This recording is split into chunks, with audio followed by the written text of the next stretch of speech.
Do you want all the rolling done through Roll20? Okay, cool. We'll watch the game.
Okay.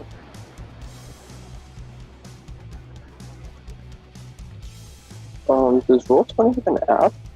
Do you know?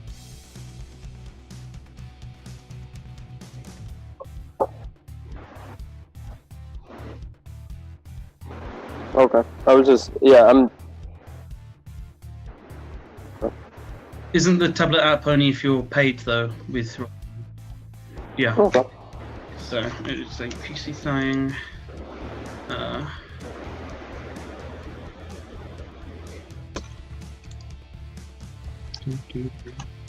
I'm trying to find the reference thing, just so I can have it. The reference to how the turn orders and stuff go. Oh, there it is. Found it. Never mind. They're all.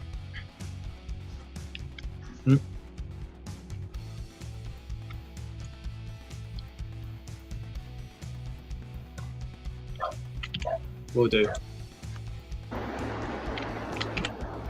Oh.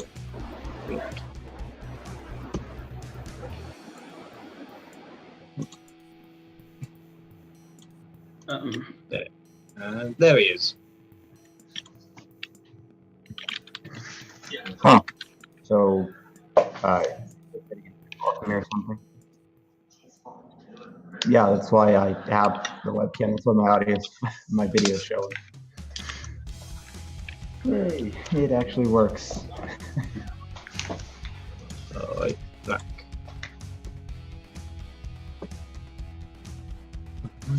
Go.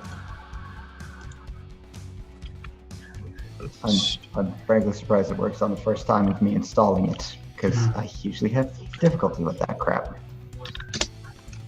Not today. Clearly.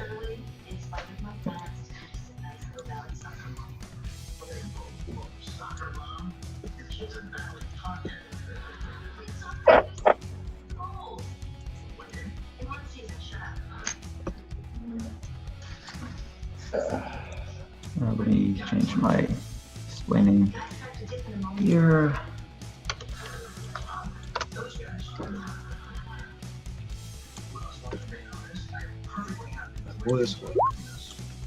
Hey, Cool.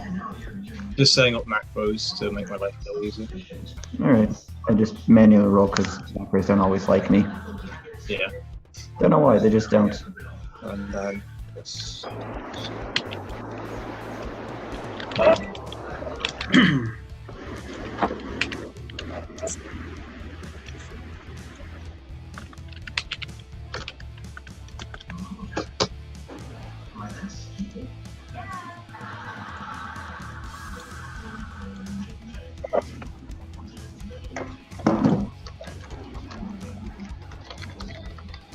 Oh, I'm gonna need a calculator on hand for this game, aren't I? Or is it all done in Roll20?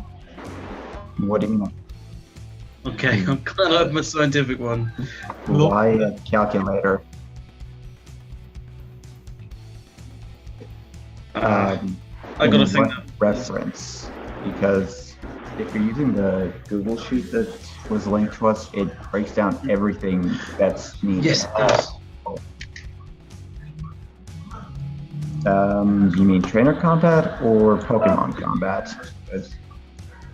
In what way?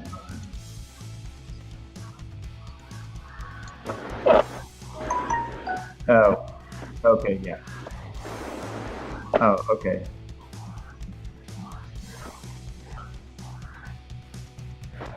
Yep.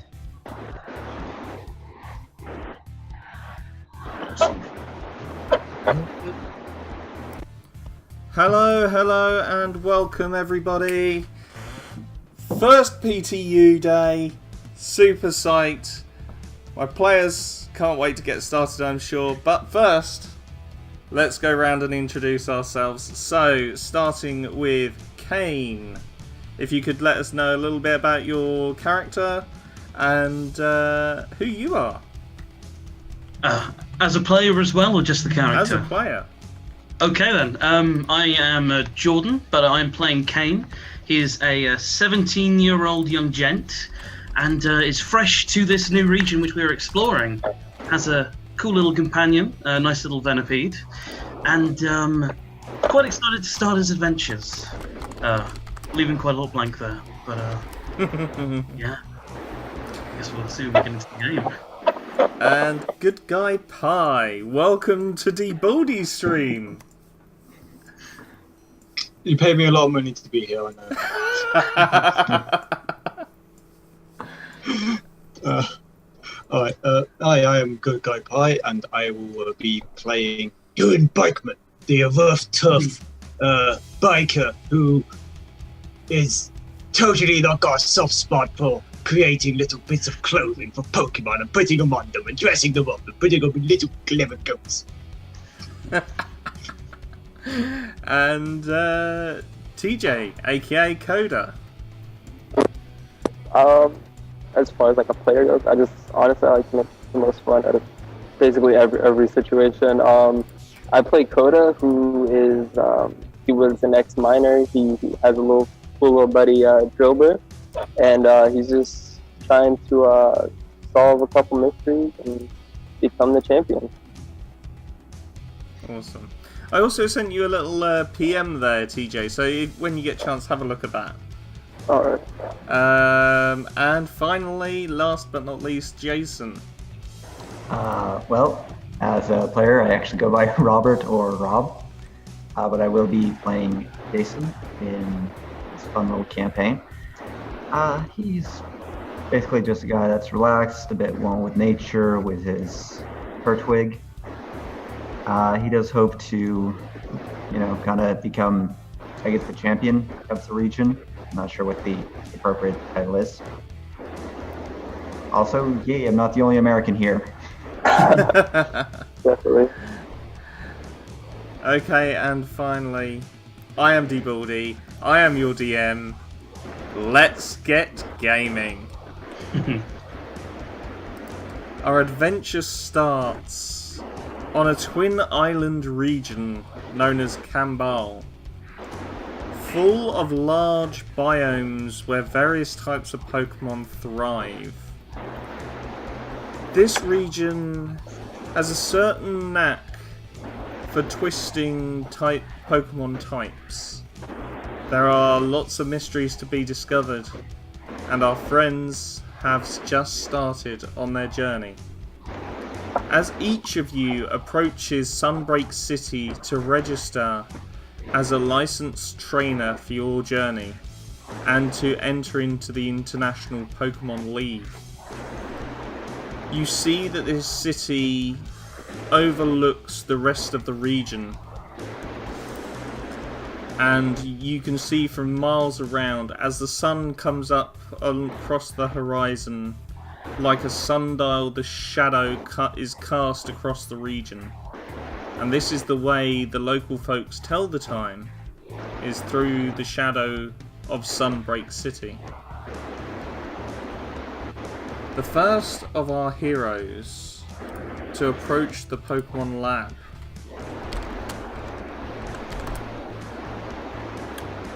will be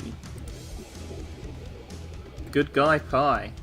Good guy. When you walk into this lab, you see there is an olive-skinned lady in a lab coat with a very, very short buzz-cut hair. And she looks to you as you enter. And she says, "Ah, welcome, trainer."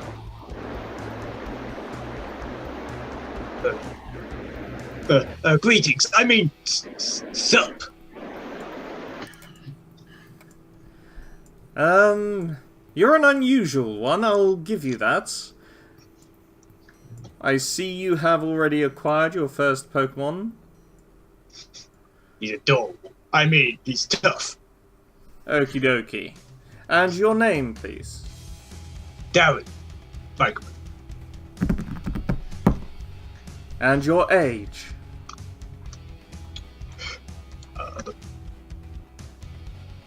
Hold on. I've got this. Carry the 2. Sorry. 22. 22. Perfect. And she hands you a little ID card.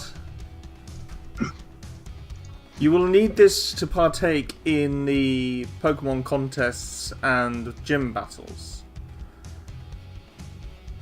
And as this occurs, the second of our trainers, Kane, walks through the doors. Again, you see this large, burly woman with a short buzz-cut hair and very dark olive skin. And she says, "Ah, welcome, welcome! Seems a day for new ones, I see." Oh, yes, hello. Is this the sign-up for the trainers? Oh yes, you can get your license from me and you can become registered. So what's the name, please? The name's Kane. Kane Nord.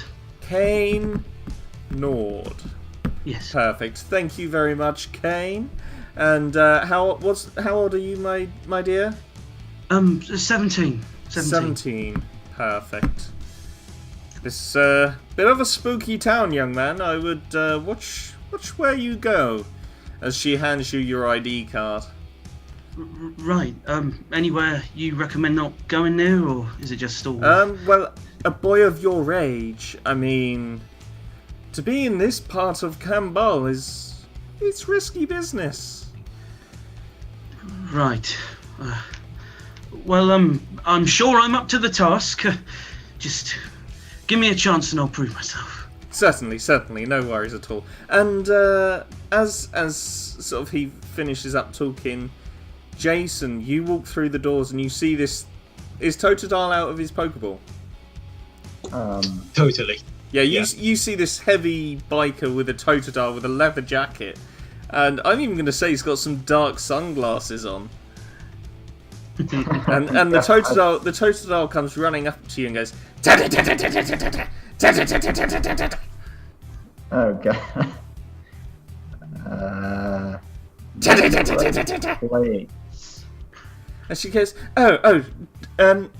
excuse me, Darren, was it? Can you just call your Totodile back, please? There's a lot of highly valuable items in here, as you can imagine. I wouldn't want them to get damaged. Scrappy, get back here. Come here. You can't show me up like that. We're supposed to be presentable people and tough. Yes, my dear. Sorry, what was the name?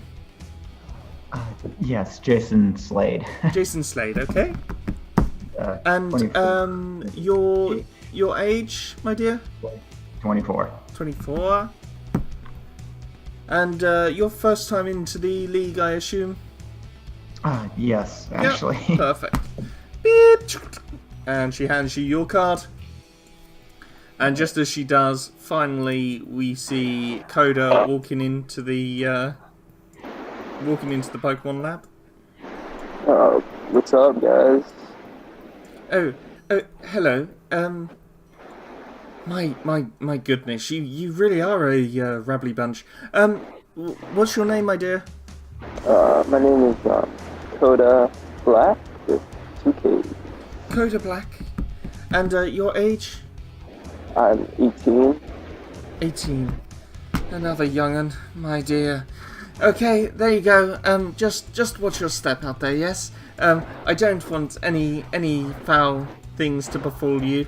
And, well, I do wish you luck on your journeys. Now, the more perceptive of you, whilst she's been rambling on to each of you individually, you'd have noticed a rock sitting on a desk in the corner of the laboratory with 2 gemstones attached to it.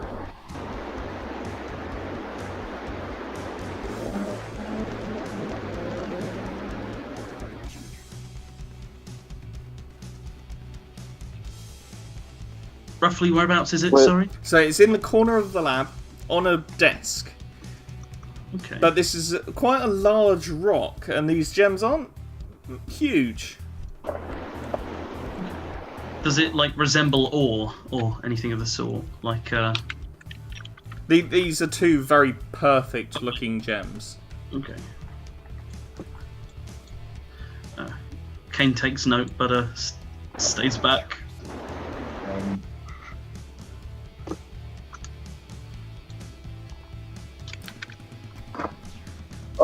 So like, what color is it? So the gems are bright blue, and it's just an ordinary grey looking stone.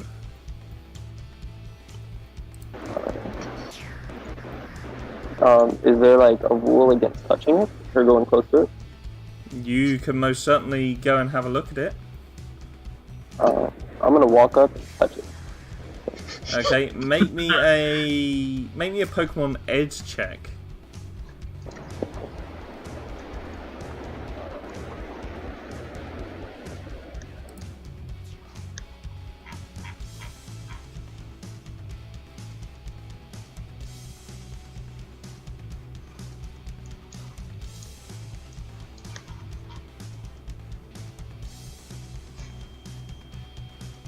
So it should be a D6 equal to your rank.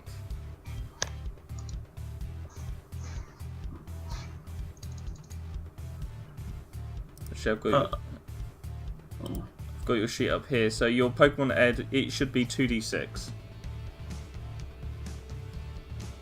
TJ. Oh, have we lost him? I hope not. He's muted. He's muted. You there, bud? Okay, yeah. Yeah, so my roll, 2D6 for a Pokemon education. my roll 20 is not working right now. Hold on. Okay, I'll roll that for you for now, and hopefully we'll get that working. Thank you for that. Just as you get a bit too close to this rock, you see a purple hand come out and sort of swipe for you, and you manage to just sort of sidestep it just about. Alright, so guys, this is probably not a good idea to touch. Stay back. And you see the professor horrified. She says, "Sableye! That is not how we greet our guests!" And you see this purple ghostly figure appear. Sableye! Sableye! You two and your tricks. And you suddenly see this green and purple swirl appear in front of the rock, and it goes, Spiritomb! Spiritomb! And they're basically mocking you. Pair of cheeky ones you have there. Yes. Ghost! I mean, ghosts! Yes! Yes, I am a specialist in Ghost and Dark Pokemon, and these are my latest research subjects. So I'm gonna take a guess and say that it's not a good idea. Like, right? I see that you're not overly familiar. Yeah, I've got something for you actually. And she said, "Are you going to travel around together? I mean, I would recommend it. It's quite lonely if you do it on your own." Is that something you guys would be down for? Traveling around? you're young and you clearly need some tough muscle on your side. You don't look like to fight, the tough types and the manly types. You definitely be a help. I don't see why not. I guess I could use you all for a little bit.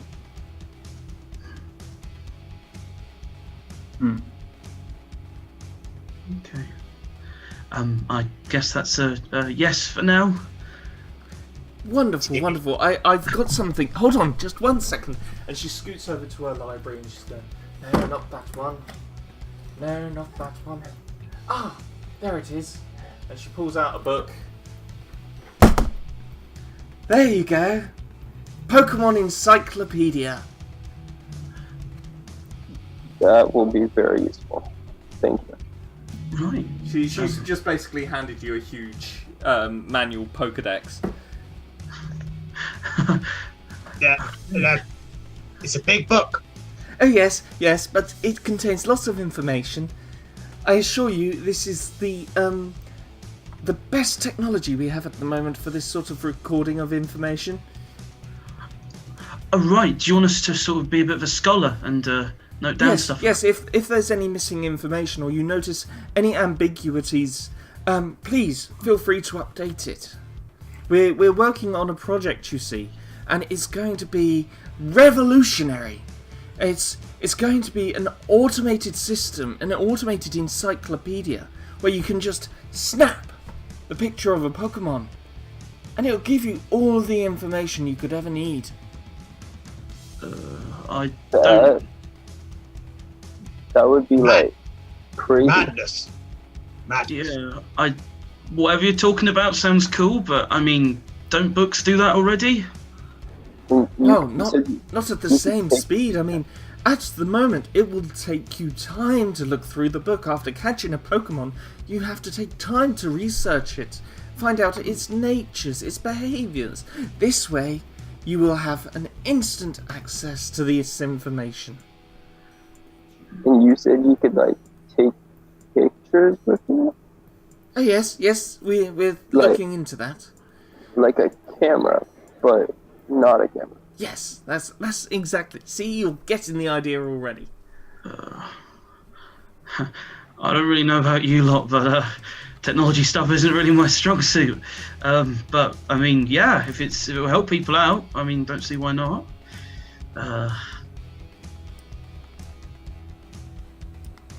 Yes. I will help. Fantastic! I'm so pleased to hear that. And she's really excited. She goes, "Well, go on then." Off we go. I guess we're going then, guys. Okay. And she, as you go to exit the lab, she goes, "Oh, actually, there is one more thing that you can do for us. If you wouldn't mind, could you just off to the east of here, there's been reports of an insurgence of dark type Pokemon. It bewilders me because that's the ghostly region. That's not right. They shouldn't be there." You said what direction? Okay, if you exit my laboratory and turn left and keep going, and you will eventually get to you'll come to a cliff edge. Be careful. Lots of Pokemon. Very dangerous. I mean, it can't be that dangerous, right? Nothing a manly man can't handle. And as you sort of leave the laboratory, you can see that people are setting up banners, and across them you can see Dia de Muerta, otherwise translated Day of the Dead, and and it appears that there's going to be a celebration and festival of some kind in this city very, very soon. Okay.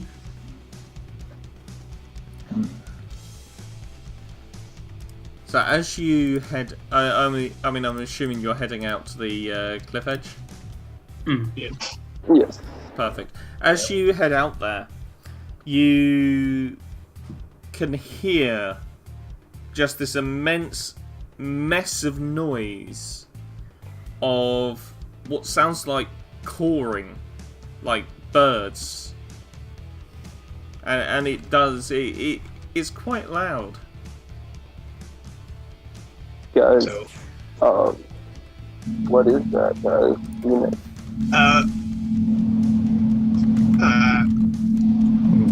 Not entirely sure. Pidgeot? do you think we should like go check it out? Is that from the direction we're going to, or is that just above us right now? It's just to the east of the city. But I do just want to give a quick shout out for this lovely piece of artwork that was done for us by Wow Kate, and this is what I showed you guys earlier on that I couldn't reveal. Professor. The professor Huh. That's nice. and her sable eye. And that is Professor Mispilus. Spotless. Is that a type of tree? Yes, If it it's not, is. you were... Okay, because if it wasn't, you were breaking a lot of Pokemon rules there. It's actually an evergreen winter tree. So yeah, Oh, a Christmas tree? not a Christmas tree, no. So yes, as you get to the the edge of this cliff, does anyone want to make me a perception check? Yeah, I may as well. Sure thing. Oh.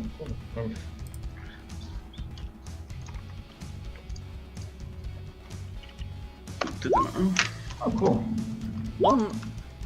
On an 8, you can see far enough into a distance so you know exactly what you're walking into, and you sort of look around you as you approach this fork in the road. And I just realised I haven't uploaded your character tokens yet. Hashtag pro streamer people. Robert, I don't seem to have a token for you at the moment, so we'll use a placeholder. If you use the one from my character sheet, you should have one. I thought I sent it to you. You did put one in the Discord chat. I can try and dig that up if you'd like. Oh no, it's alright. It's So put they on the seem thing. to work. Yeah, There we it's on go. my character So sheet. there's Yeah. one. Yep. That's Jason's. Oh, there we go. We've got one for Kane there.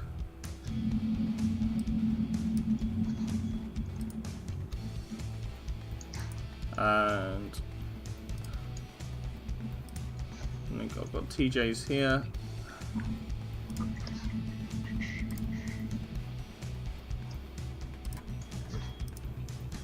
Really should get more organised.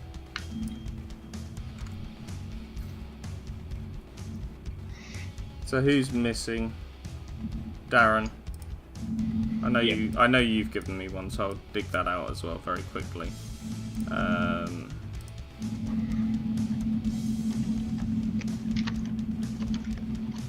Jason. Okay.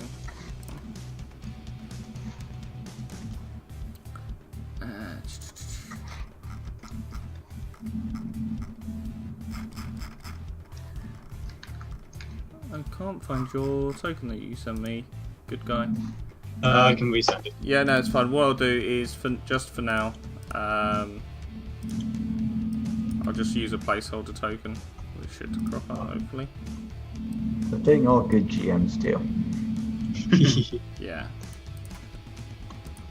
Okay, just type in person. The token. Person. If it comes up with anything, come up with the dry double.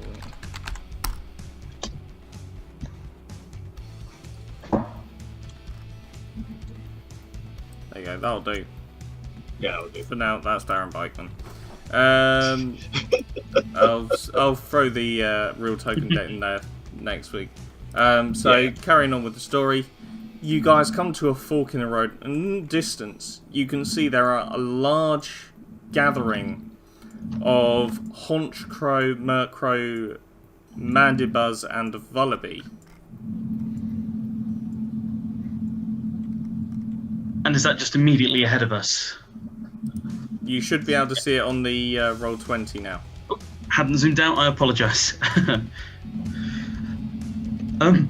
Do you guys think we should take a duck into cover or something?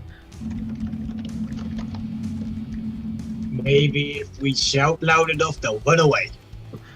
Yeah, do that. I'm pretty sure no, because, well, they have us outnumbered. Yeah, there's quite a few there. Mandibuzz! I'm not the most effective right now, guys. Just gonna let you all know. Don't do well with blind types. Hey, me too. Okay, how about we head off into the bushes over there? And Kane points up to the tree just above us. And maybe we can try and make our way around?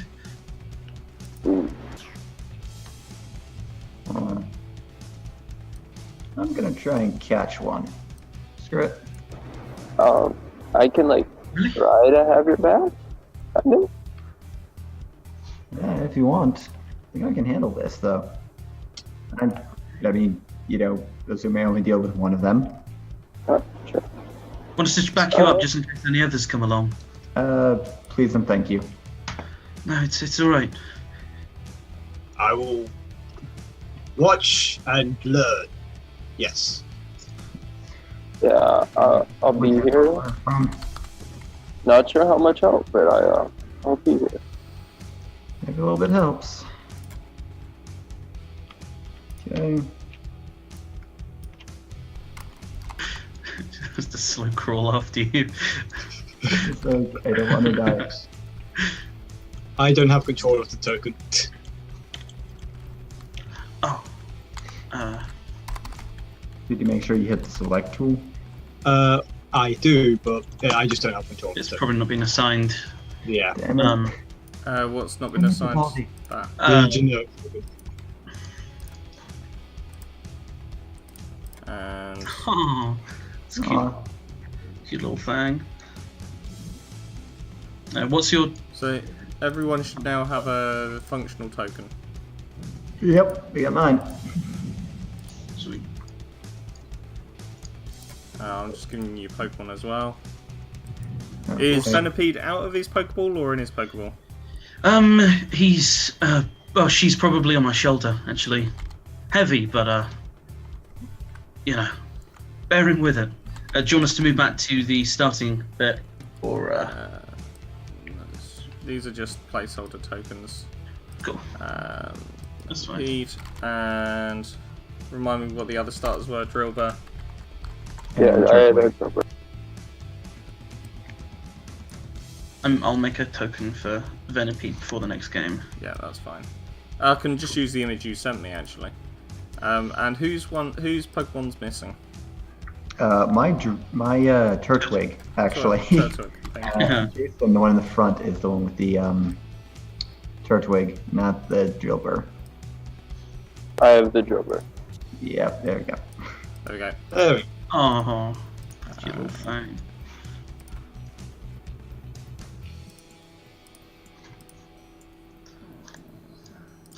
Yeah.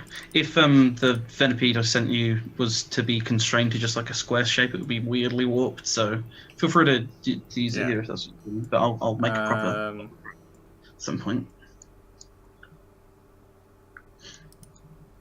I'm getting these names right. No, that's Kane. It's not bad. Sorry. Sorry. I'm giving you control over your Pokemon, or trying to at least.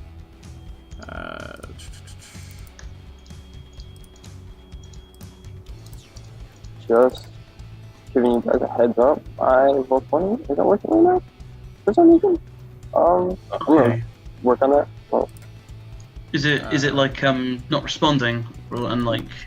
Yeah, like it's like it's frozen, but like I can move the chat bar. Oh, your Roll20's not working.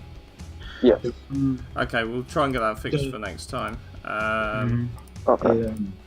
Is there any chance you could try it on like another browser, or what one are you using? It doesn't really make too much difference. For now, let's just carry on with the story because too much time's been taken up with fixing things I should have had done. So yeah, you are going up to try and challenge one of these Pokemon, are you? Yep. Okie dokie. What one are you going to try and challenge? Preferably this Murkrow right here. I like my chances with Murkrows a lot better than Honchkrows. Okay, make me a Pokemon education check first. Hey, I think I'm actually somewhat good at. Oh wow, 7. Nice. On a 7, yeah, you know how to lure it out by itself. And you sort of find a bit of food or something and just throw it at the Murkrow. And the Murkrow takes note and also takes flight as it heads towards you. Oh. Alaka. Oh great, it's in the air. Murkrow! And you probably have about 2 rounds before it attracts attention.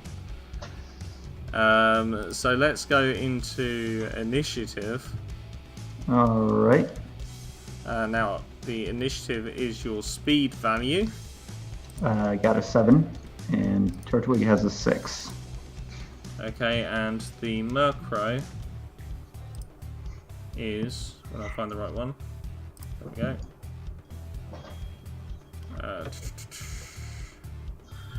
So his speed is 10. Holy crap, yes! I'm probably gonna get my ass beat, but if I can weaken it enough. Do you want me to help you out with this fight, or are you good? I think I got it. Wouldn't exactly be fair teaming up on it. That's fair. And what's Turtwig's speed? 6.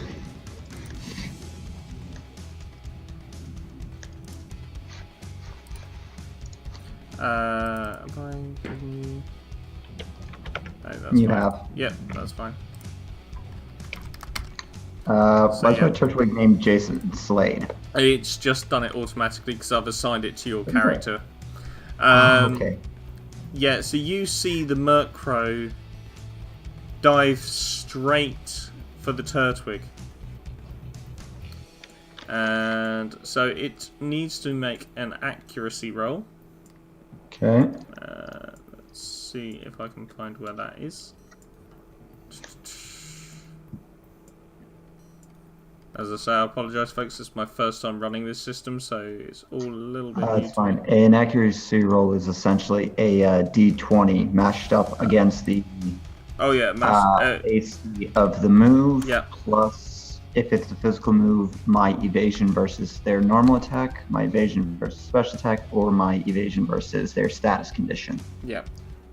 Since I'm assuming So if they're physical, it's going to be a +1 to their ace, to the AC they need So to the meet. AC of the attack is 2.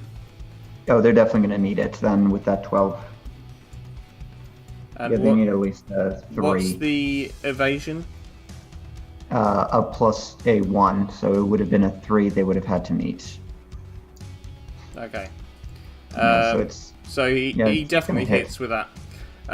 Yeah, so this Murkrow comes flying around and just dives at Turtwig with its beak glowing bright white. Oh crap! That's And it's using a peck attack. okay. Plus 8. You're gonna have to roll that damage. Yep. Oh crap! Baskets. Hold on. I want to open the core to see the order of what I need to like which one goes first. So it does 21 physical damage minus by Okay. the Turtwig's defense, physical defense. That puts it to 12. Oh, I do not want to be broadcasting. 15. There. Okay.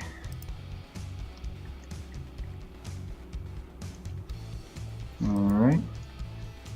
However, also because of that time and a half weakness, I have to flying type moves.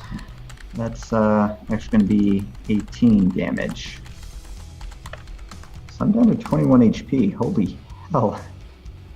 I'm barely above half HP. Yeah, that was at your Turtwig though. So yeah, so Jason. Yeah, no, that's what I'm saying. Turtwig is down to. Okay. Crap. Well, it's within striking range now. Oh, that should have also been super effective. That's with the super effective. Oh, yeah, it's with the super effective. Normally it's only 12 damage, but times that time and a half, which 18. It just, yeah. That's why out of 39 HP, I'm down to 21. Macro! Ah. All right, I'll delay my turn. Well, I'll delay one of my actions, the other being to command Turtwig to use Tackle on the Murkrow. Okay. So, let's see if this wants to work. I'm pretty confident that hits, So since what's the the... AC of Tackle is 2. The AC of the attack is 2. I need to find... here we go. Yeah. So, physical attack, so it's -1, so that's 16, so that's -1, that's 15. And its evasion is, when I can find it. I'm sorry, what 16 are you getting? So, you get +2 to the roll for the AC. And AC is like the target number I need to meet with my D20 roll. Okay, so... Right, I need to find the evasion on this sheet. I can't find it. It's usually 1/5 of its physical defense, since I'm using a physical attack. Okay. So yep, that will hit. Yeah, I figure unless it has a somehow it has like. So yeah, as after the peck attack, Turtwig turns around and it.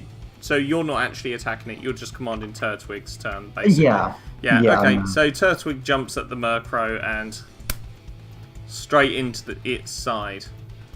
Right, and for damage, there we go. Minus whatever its physical defense is. Considering it was a 1, it can't be more than a 9.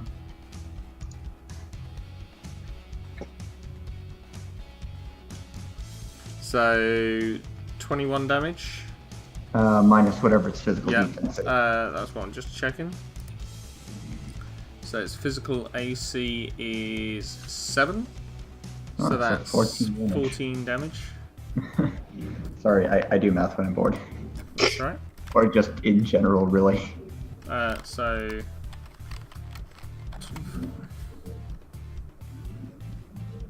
I need to double check the injury rules. Yeah, actually, I'm not sure if I got an injury either, so I need to check that as well. We'll do that later on. For this session, we won't worry too much about it. Murkrow, after being attacked, once again turns around. Murkrow! Okay, as long as it equals 50% or more of their max hit. For max HP. That's an AC of 5 in total. Oh no, sorry. That's, yeah, so it's AC 2.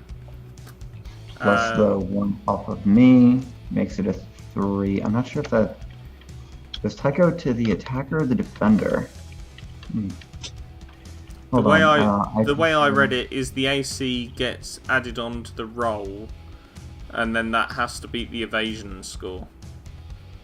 I suppose 16 undo 24 adding 4 is a negative. Okay, accuracy check, which is AC, is the number of an accuracy roll is to meet or exceed to hit. So that 3 would hit. Okay. Yeah. So let me guess, it's another peck. Yep. Oh, joy! I'm probably gonna be just barely standing. after this attack. Holy crap on a cracker. Okay. Let's see, 26 minus 9 is 17, plus time and a half is 8. That actually knocks me out. That knocks out little Turtwig. Murkrow! And Okay. he flies away. Happy that he's... Can I throw a Pokeball at it? As it's flying away? You can certainly try. Cool. That's all I need. Crap, damn you, Pokeball rules. That should be cleared. Where is my... Probably under combat. The capture rules. Yeah, capture rules is probably something I might want to look up at some point. I did actually look this up. It's Okay. quite simple. Just roll me a D100 for me. D100? Yep. Okay, whatever. I know that's what it is. On a 42, you will definitely catch it. Oh, cool. So you throw the Pokeball at it. Sweet. Should I maybe roll to first maybe hit it with the Pokeball? No. Okay, it's cool, literally classic. just whether or not you can throw and capture it. Yeah. Oh. You successfully capture the Murkrow. However, you've been spotted. Crap. Honchcrow! Murph. Oh no. Oh, crap baskets. Does somebody want to make me an athletics or an acrobatics check to see if you guys can run away? Yes, I would like to do that after recalling my knocked out Turtwig. Considering they're the same thing for me. 10! Running very fast. And you After are it snaps Kane. my Pokeball. You're Kane, correct? Yes. Yeah. You want me to give it athletics or acrobatics? Athletics, please. Okay. Who caught the Murkrow? Who was it? It was Jason, wasn't it? Right here. Yep. There you go. Oh. Okay. Nice. Nice. One above me. Yeah, and Darren and Coda, can you please roll me your athletics? One of my edges, I forgot which one exactly.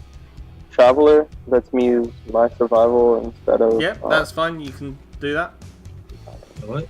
I'm going to roll my athletics, which is As we're running. Oh, actually, I'll wait till all this is done. Yep.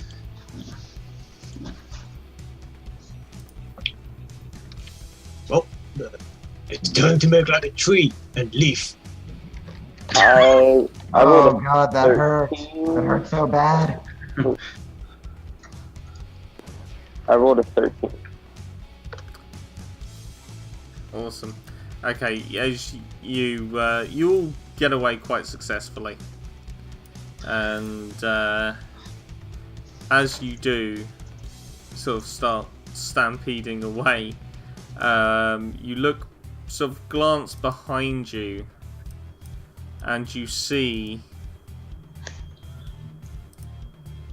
a very dark purple Wigglytuff and Jigglypuff. Obviously, you not necessarily know what they are.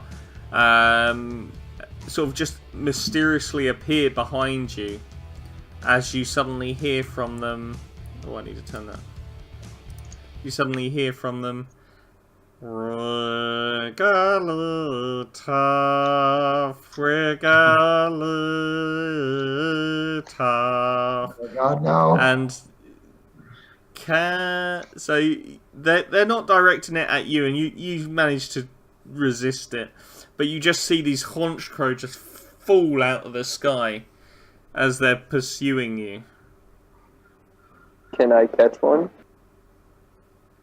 Well, Honchcrow. No, I'd say no, because it's only the Honchcrow that have attacked. Okay. And at the moment they're probably too high a level for your trainer level. That's fair. I accept that. And you look behind you again, and you see Wigglypuff and Jigglypuff. Poof. Disappear. This is one crazy region. Wow, that was Oops, that's the wrong there. We're all on the same page here, right? Yeah, I think so. They disappeared. so. Everybody saw that, right? Not just Yeah. Yeah. Definitely saw that. I mean, it didn't surprise me because I'm a tough manly man, but you know, maybe you kids, but me, I mean, no. Right.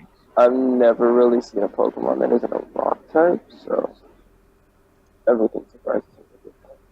Right. That's surprising. As Sorry, go on.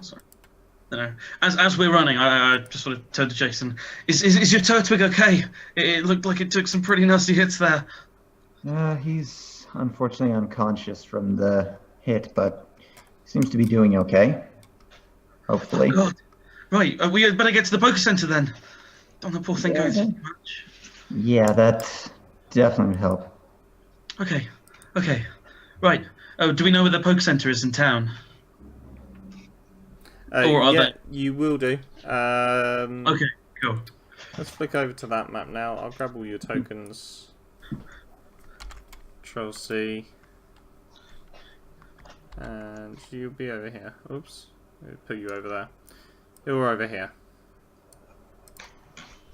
Okay. Right hand side of the map, folks. Cool.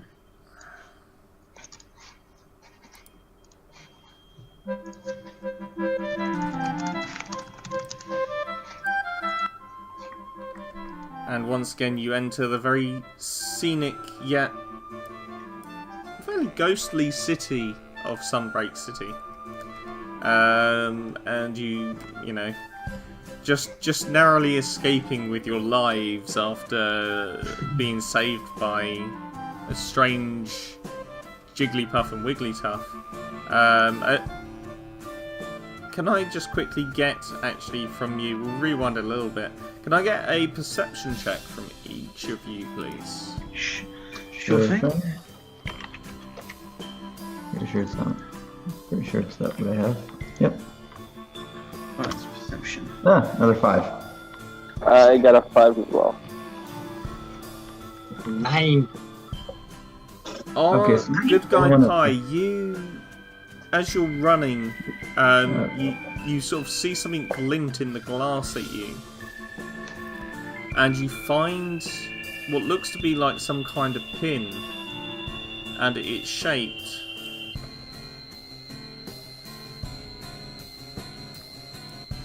something like that.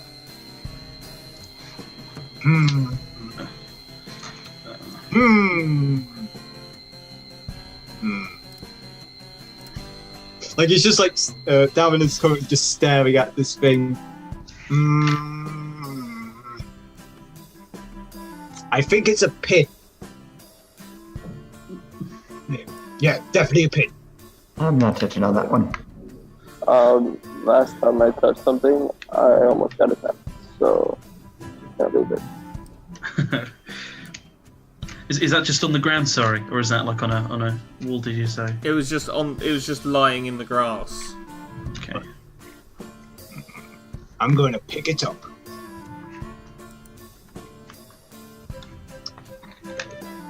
And nothing happens when I pick it up, right? No. Alright, I pick it up and put it in, open up one of my pockets and just whoop it into it. And turn around and go, yeah, the Pokemon Center. That's where we're going, right? Yes. Yeah. Might be for the best we first head to the Pokemon Center and get Turtwig and Murkrow some healing. That's it. Must say it's pretty impressive. Still managing to catch it, even though your Turtwig was down. Got a good arm. Yeah. Got a good throwing arm. I got some- got lucky.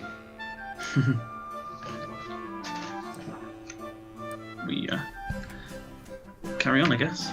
Yep.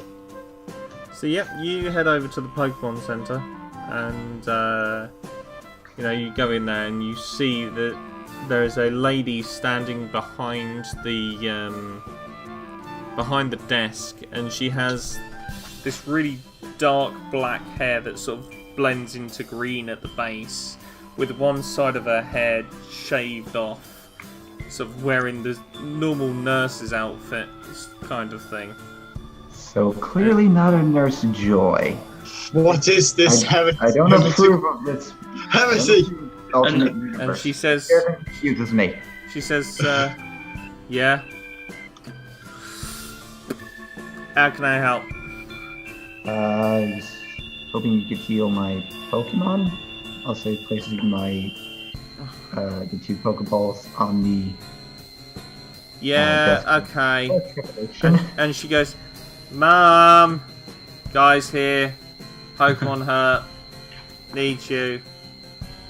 And out comes this lovely looking lady with very pink bangs and a sort of head thing on, and she says, Joy, what have I told you?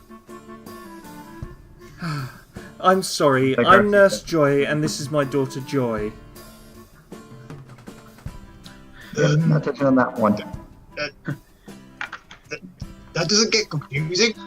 You're No, both not at Joy? all. My bangs are quite clearly 3 inches longer than any other Nurse Joy, and well, my daughter, you can quite clearly see, doesn't conform to the family standards, unfortunately. I can tell. So, is she trying to be a nurse too? Well, we want her to enter into the family business, yes, but she has her heart set on something else. What would that? She wants to partake in the contest, but we really disapprove it. It's really not a sustainable career. Is that one just like in the background just.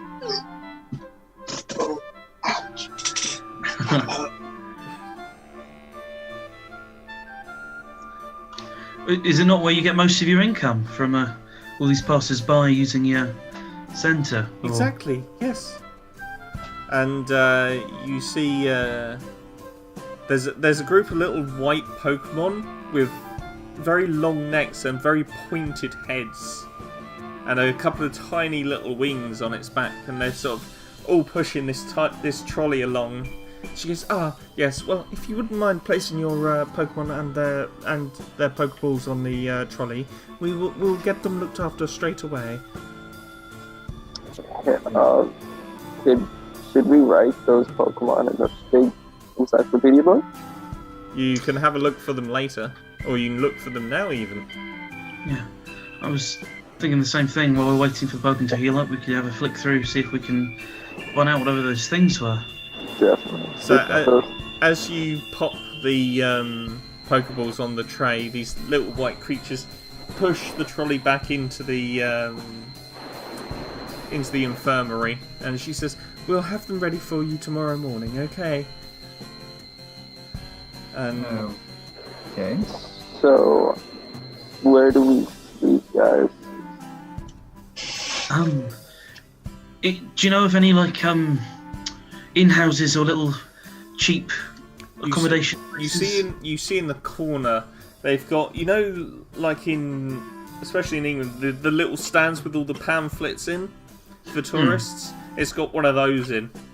Yeah, So you can sort of pull out a leaflet and go, "Oh, this place looks quite nice," and it says "Fisherman's House now taking lodgings."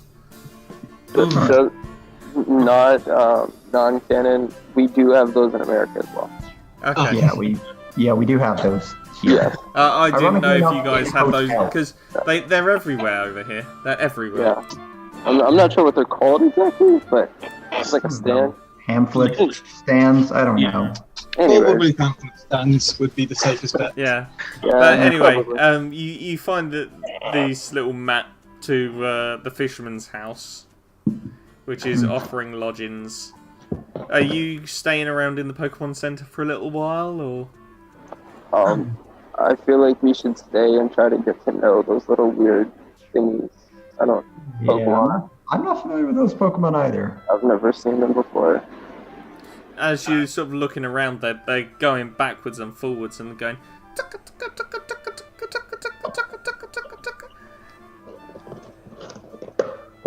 How's about we take a seat and look through the book? Yeah. So as you're looking through the book, you first come across Jigglypuff and Wigglytuff, and in the book it says Jigglypuff, the singing Pokemon. In Kambal, this Pokemon is said to stay on after its life, and it is a ghost and fairy type Pokemon. Well, Wigglytuff, the evolved form of Jigglypuff. Wigglytuff is known to be a protector of people.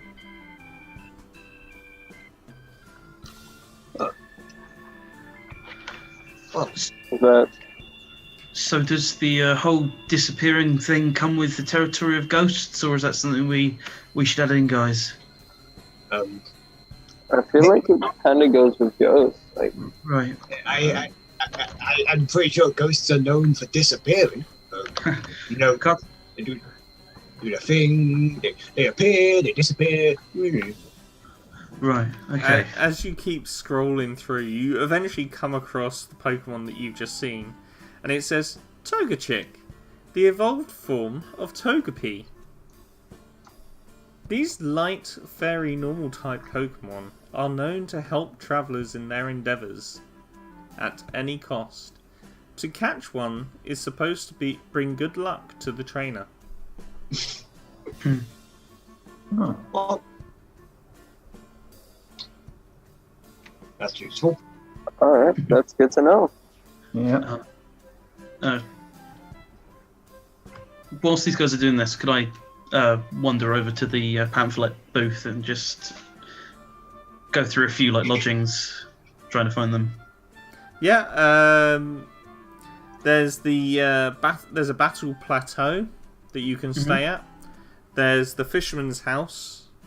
There is, what else is there? There's probably a standard hotel there as well, but it says no Pokemon allowed. So they'd have to be kept in the Pokeball, or Yeah. Yeah. okay. I mean, I don't have Pokemon, so I could technically stay at the hotel. Oh, I don't know how comfortable Don't I'd go to the fisherman's hut. I think that we should stay at the Battle Plateau. It sounds really cool. Do they list prices on there?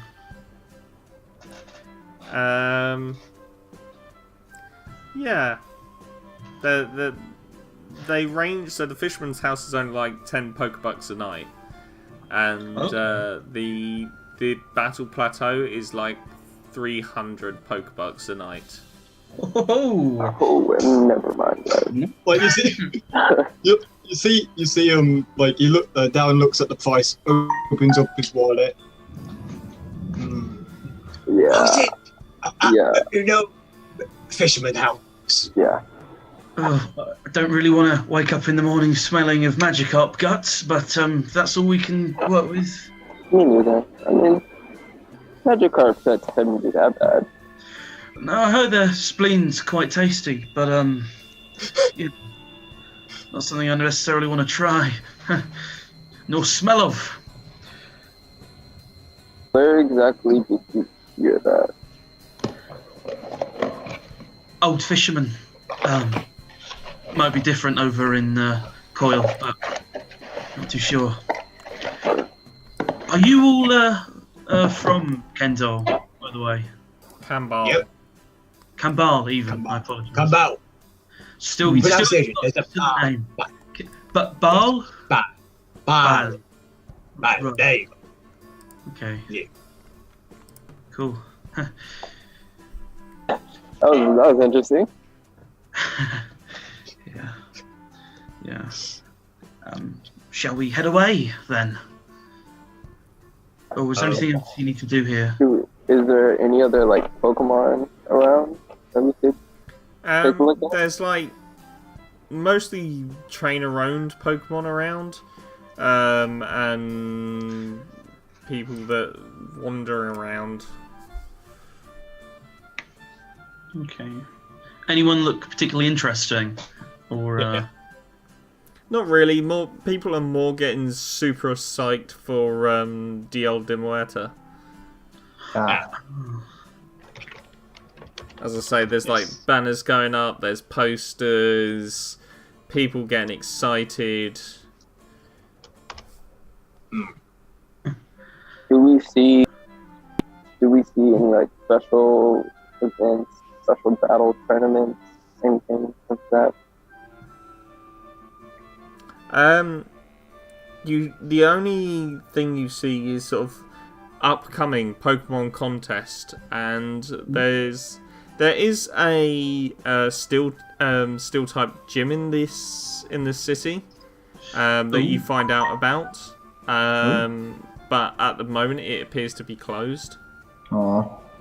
It's gonna be like red and blue, where you have to go to all the gyms and then come back here. Why not keep with the history of Pokemon?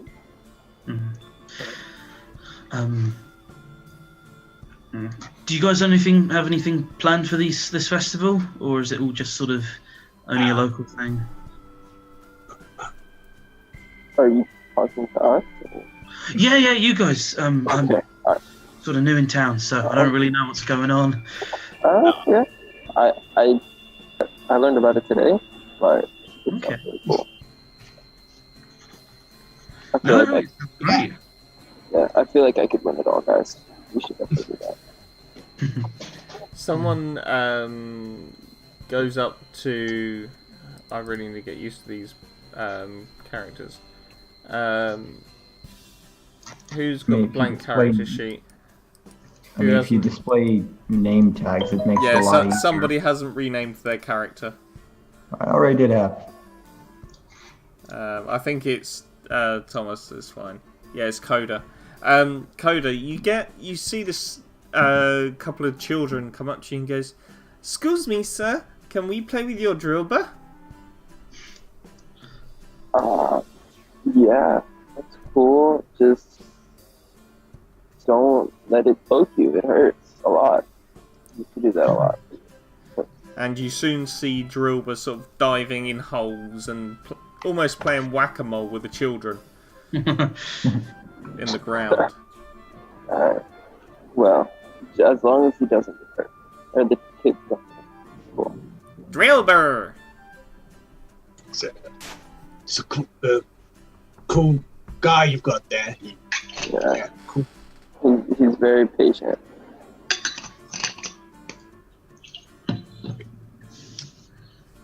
Alright, do you think that we should get going to the Fisher's house before it gets too late?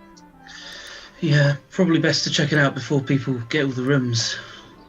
Especially with a price like that. I feel like there's definitely going to be a catch-20 with that.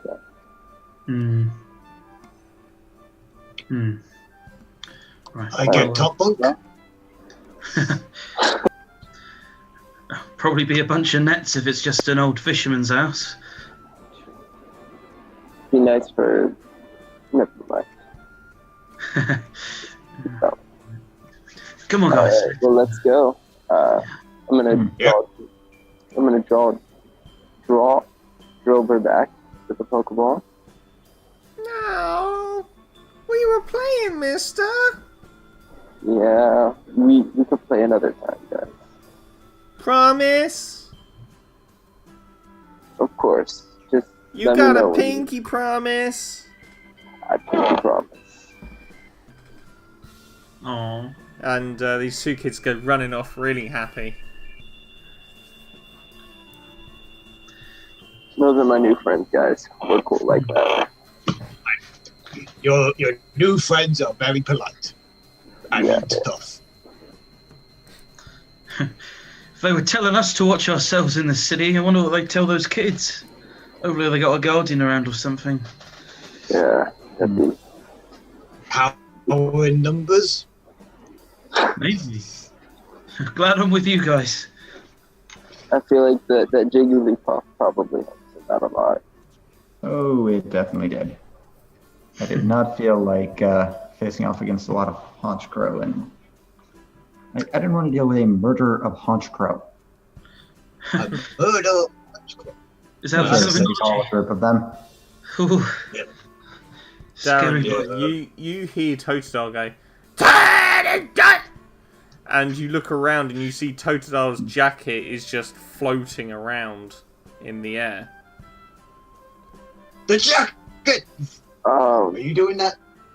I immediately take Drillbur out of the ball again. That one is like just chasing, like going to chase the jacket manually.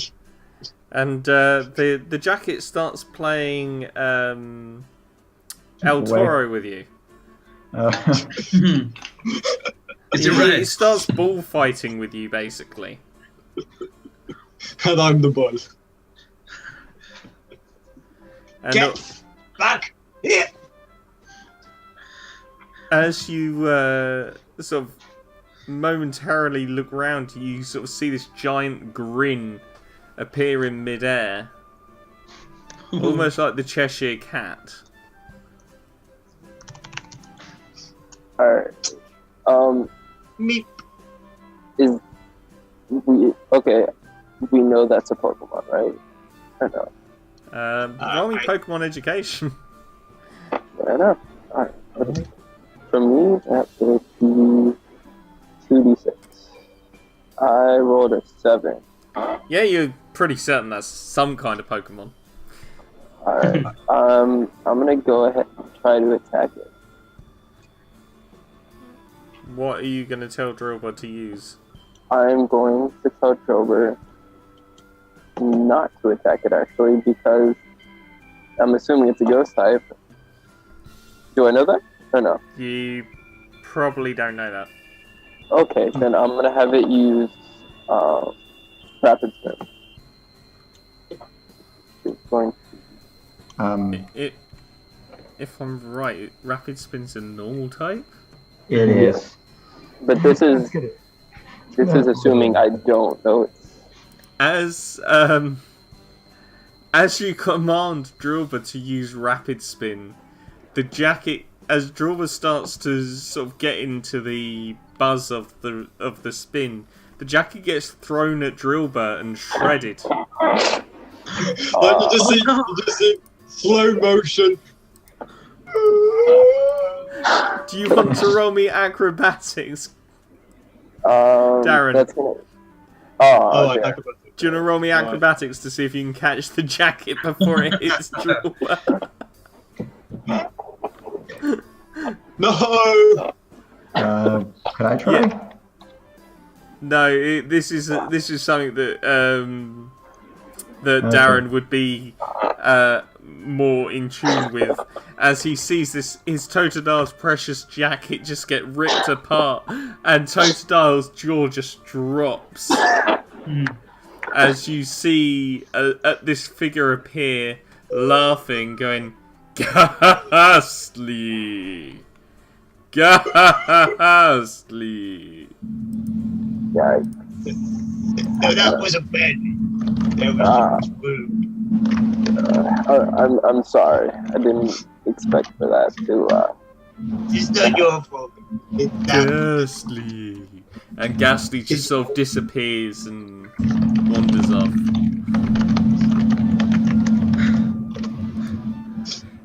This town is really creepy. It's okay. It's okay. Maybe, Like he's like picking up the scraps, sort of putting them in his hand. maybe the fisherman knows how to sew. I can fix it. I think. I'm getting some awful feedback from somebody. I don't know who it is. I mean, right. What is that? That's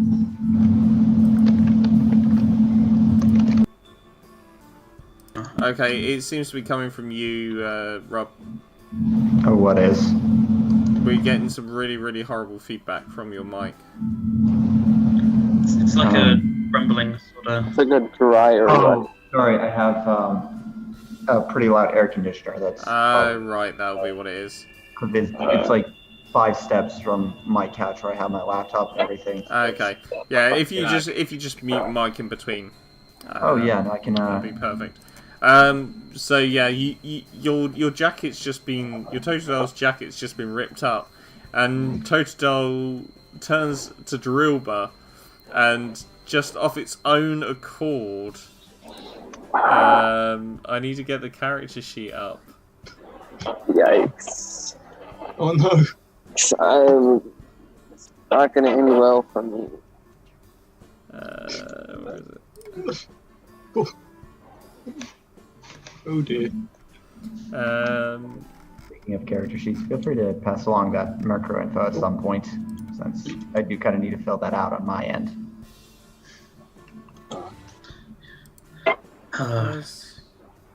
It's weird there weren't any forms or anything. Yeah, Totodile is just going to start leering at Drilba. His eyes are just going to go wide and start glowing red. Ooh.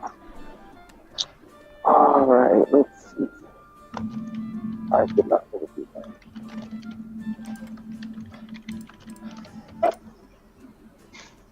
that. Okay. Alright. So this is definitely him like starting an attack, correct?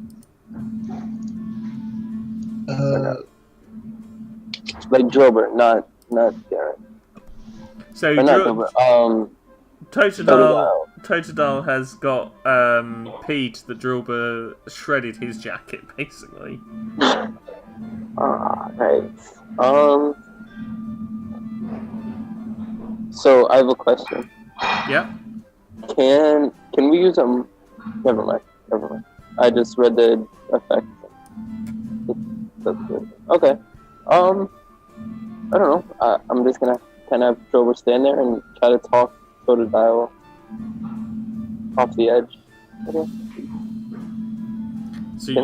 So you just trying to calm Totodile down by talking to him? Is that what you said? Basically, yeah. Okay. How would you say that? What would you say to him?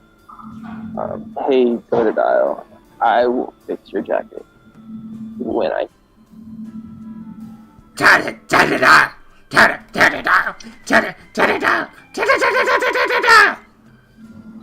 Boy! Just like smack him right on the back of his head. Are we good? Is your Totodile okay? No. That's not manly. That's just rude. Totodile's going to jump up and scratch you. Oh gosh. Whoa. You want to start this, boy? You might want to recall him before this gets out of hand. Oh yeah. No. I'm fighting him. This is how we solve our problems. Oh my god. This is totally going to go badly. Oh god, this is gonna end so well. Just for dramatic purposes. I'm not going to go into initiative, but I'm just going to say that Totodile jumps up and scratches you around the face, and you just sort of grab him and say, "Oi!" I get out like a rappel from my bag, and I'm like, if you need me to use this, I will. It's fine. We'll solve this the manly way. Right. Okay. And Totodile just sort of stands there and goes, "Totodile."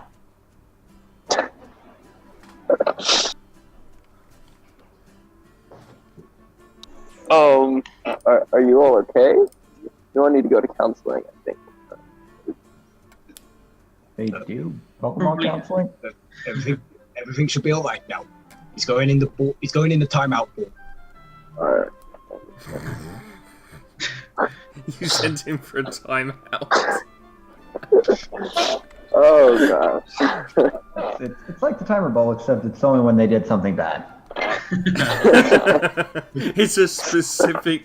I'm actually going to give you that. I'm going to give you a Pokeball that can recall any one of your Pokemon as punishment. It's a timeout ball. That's amazing. He's staying firmly in their ball. It cannot come out on its own accord. Yeah, basically. Yeah, can't do what Ash's team did up on that damn mountain. And so cruel. It's like a prison. Goodness. Basically. There's some stuff we gotta work out. It's actually ironic because that's the same thing I said about high school. It's a what, sorry? It's a prison. Same thing I said about high school. Mm. Very true. Very, High very school for Pokemon. So, yeah. So you guys head down, like, this is all on the way down towards the fisherman's house.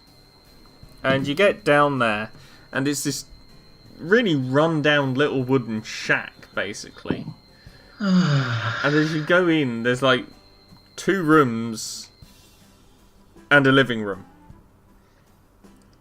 Alright, so we have 4 people. I have a sleeping And there's bag. 3 rooms. In other words, you'll have to all share one room. Right. So I'm gonna lean back towards the. You see this fairly young man. He's probably about 17. Comes strolling in into the shack, and he says, "Well, hey there. How you doing?" Oh my god, that was the most Texan accent I've ever heard. Name is Fisherman Pete. How may I be of service?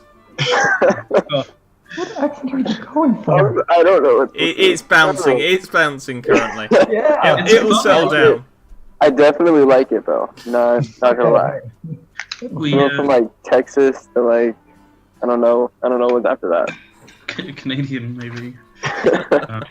A little bit of country. Oh, Yeah. We saw the advertisement for your place on a pamphlet over in this Pokemon Center. Is it 10 $Poké per person per room or just per room? Oh no, we charge per room. That's for sure. We charge per room here, and you can go ahead and you can take that room. I mean, no one else is gonna be staying there, so help yourselves. can How's I this- win? Sorry, you go. You go. That's it. Nice. How's the general aroma in this fisherman's shack? It smells quite pleasant. Oh, okay. Surprised. So- You go. Sorry. If everyone else like groups up in the bedroom, can I sneak into the living room to sleep by myself at some point? Well, I mean that's an awfully strange request you got there, but sure thing. I mean, I don't see why not. I'm a thrasher when I sleep, so it's not pleasant. He goes, Oddish, can you make the room smell nice for our guests? And you notice there's a little Oddish wandering around, using sweet scent. Can we all just acknowledge the irony of a fisherman owning a grass type Pokemon? actually, it's very useful. He goes, "Oh, don't mind little Oust here. He's a lovely little Oddish." Looks pretty normal to me. Yeah, just a regular. Can I go over and pet him? Or can I? Do you mind if I touch Yosh? Why, you can touch him, but I don't know if Oust will like that. I mean, stranger and all, but you can try. Okay. I'd like to sort of go up to them and just sort of like crouch down on sort of my knees and be like, "Hey there, little guy."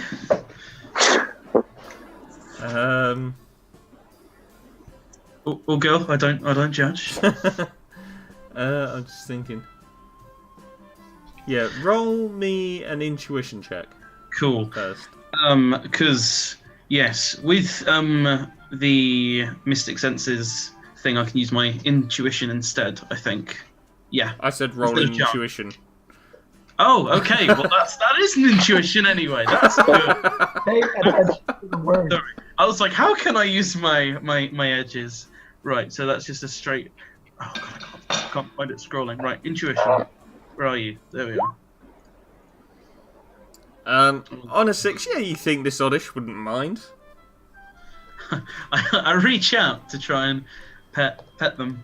And as you do, you get this very painful shooting sensation through your arm as you collapse to the floor, paralyzed and unable to move. Oh. Well, I did tell you, you gotta be careful with little Oust. I mean... Like, I'm shaking. Like, you alright? I'm gonna walk up to what? Okay. I'm gonna walk up to Kane and like grab the encyclopedia and then just write that down. Oddish do not like being touched. By strangers. Make sure you add by strangers. By strangers. By strangers. Is he gonna be alright? Because you see Fisherman Pete just sort of get out a Pokeball. He goes, "My low tick, it's happened again." And he pulls out this wonderful looking long fish, mermaid almost looking Pokemon. And she uses Rainy Day inside the shack. And you all get completely soaked. But the spores of paralysis get washed away. I'm And, gonna and now the shack truly stinks of fish. I'm gonna recall Gilbert. You did a shower? I told you guys. He does not like being wet at all. Don't touch the Oddish. Yeah. Yeah, I will stay firmly away from that Oddish. I'm so Does sorry. the encyclopedia give that? I'm sorry, little Ousty was mean to you there, but Fine, I misread the situation entirely. I mean, you did warn him, so he has no blame on himself. It's youngins these days, as I try to copy his accent.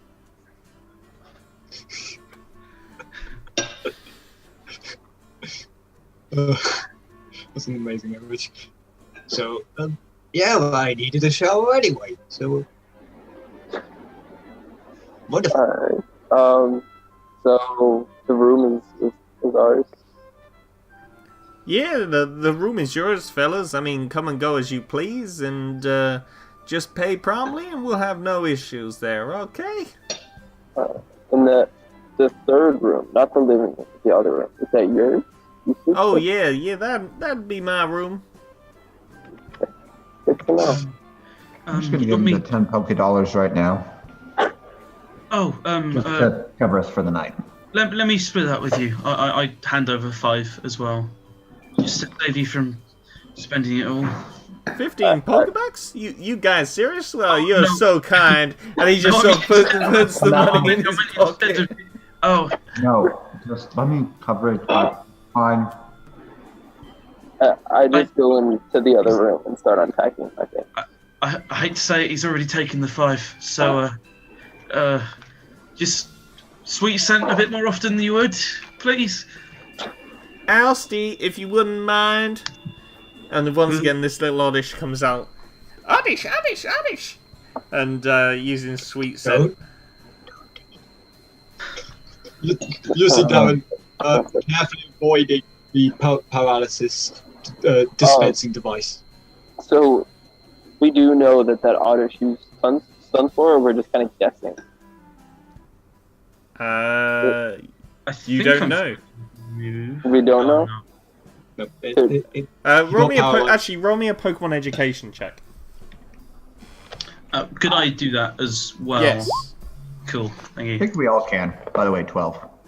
Yeah, Oh damn, I might as well. that says it for everyone. Okay. You can tell that the effect only took place when you touched the Oddish, and it was Oddish's ability Spore. Okay. Effect spore, wouldn't it be? Sorry? Isn't it called effect spore? Not just spore? I No, thought it was spore's just called an Spore, actual- but either way, it just occurred when you touched the audition caused. You might want to write down that it was effect spore. These things have an ability called effect spore. Yeah, I'll write that down as well. The encyclopedia is not soaked, is it? It got a little bit wet. Oh, okay. Do you think we ought to leave that in the sun for a bit? Just I'm just gonna blow on it a little bit. It'll dry out. all right. No, that'll do it probably. Well, what sort of time of day is it, GM? Currently, you're probably looking at it being around mid-afternoon. I'm gonna ask the fisherman if he knows if there's any like events going on with I can't remember the name of the thing DL. going on in town. He says, "Why, yes, it's the Dia de Morta, the holiday of the dead. It's the celebration of people passing." Okay. And like, have you ever participated in the battle that goes on or the tournament? My traveling days are over. Me and my Milo Tick, we're two of a kind. Do you watch it? Oh yeah, we watch every year. Are they strong? What, in Pokemon League? No, just like the people in the tournament, like the Pokemon. Oh, I see. You're looking for a challenge. Oh, I see.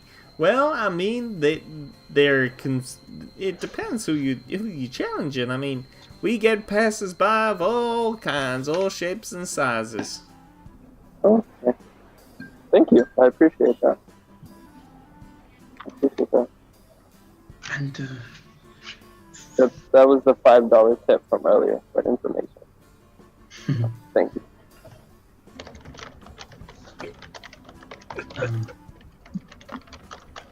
Alright, so guys, what do you think we should do? I wouldn't mind doing a bit of training at the back, or I don't know. Any of you guys be up for a quick battle? I would, but my Pokemon are currently being taken care of. Oh, So, yeah, no, that's fine. yeah. Maybe we should wait for a big group training session just to keep everything on the same sort of level. Or... do we know? Never mind. Alright. If anybody wants to battle, I'm definitely. I know Kane, you had said you wanted to go on train. Yeah, I wouldn't mind going up against you if that's all right. Alright, it sounds like fun. I'll watch. I've got a lot of stuff to do. That's Alright. Hey, Fisherman Pete, is it all right if we battle out the back? Well, you kind of battle out the back. You're gonna be battling in the lake, little mister. I mean, you can battle around the side of the building. That's no problem at all. Oh, yeah, that'll yeah. do. That works. Cool. Not got anything too destructive. I mean, I don't want to break anything while we're out there. Is there anything we should do? You should be fine. Okay. Well, I appreciate it. As you go outside and leave the building, and you take your positions, you see this very hefty, barbarian-looking woman walk past you, and she's got a sword sheathed at her waist. And she says, "Oh, you having a Pokemon battle, are you?" Yeah, we were just about to start. Well, I tell you what, I'll officiate this match for you. Thank you, kind lady, man. That's a woman. Kind lady? Thank you, kind lady. My name is Jocelyn. Alright. I like your name. And she sort of pulls out her sword, and you see this sword has an eye on it.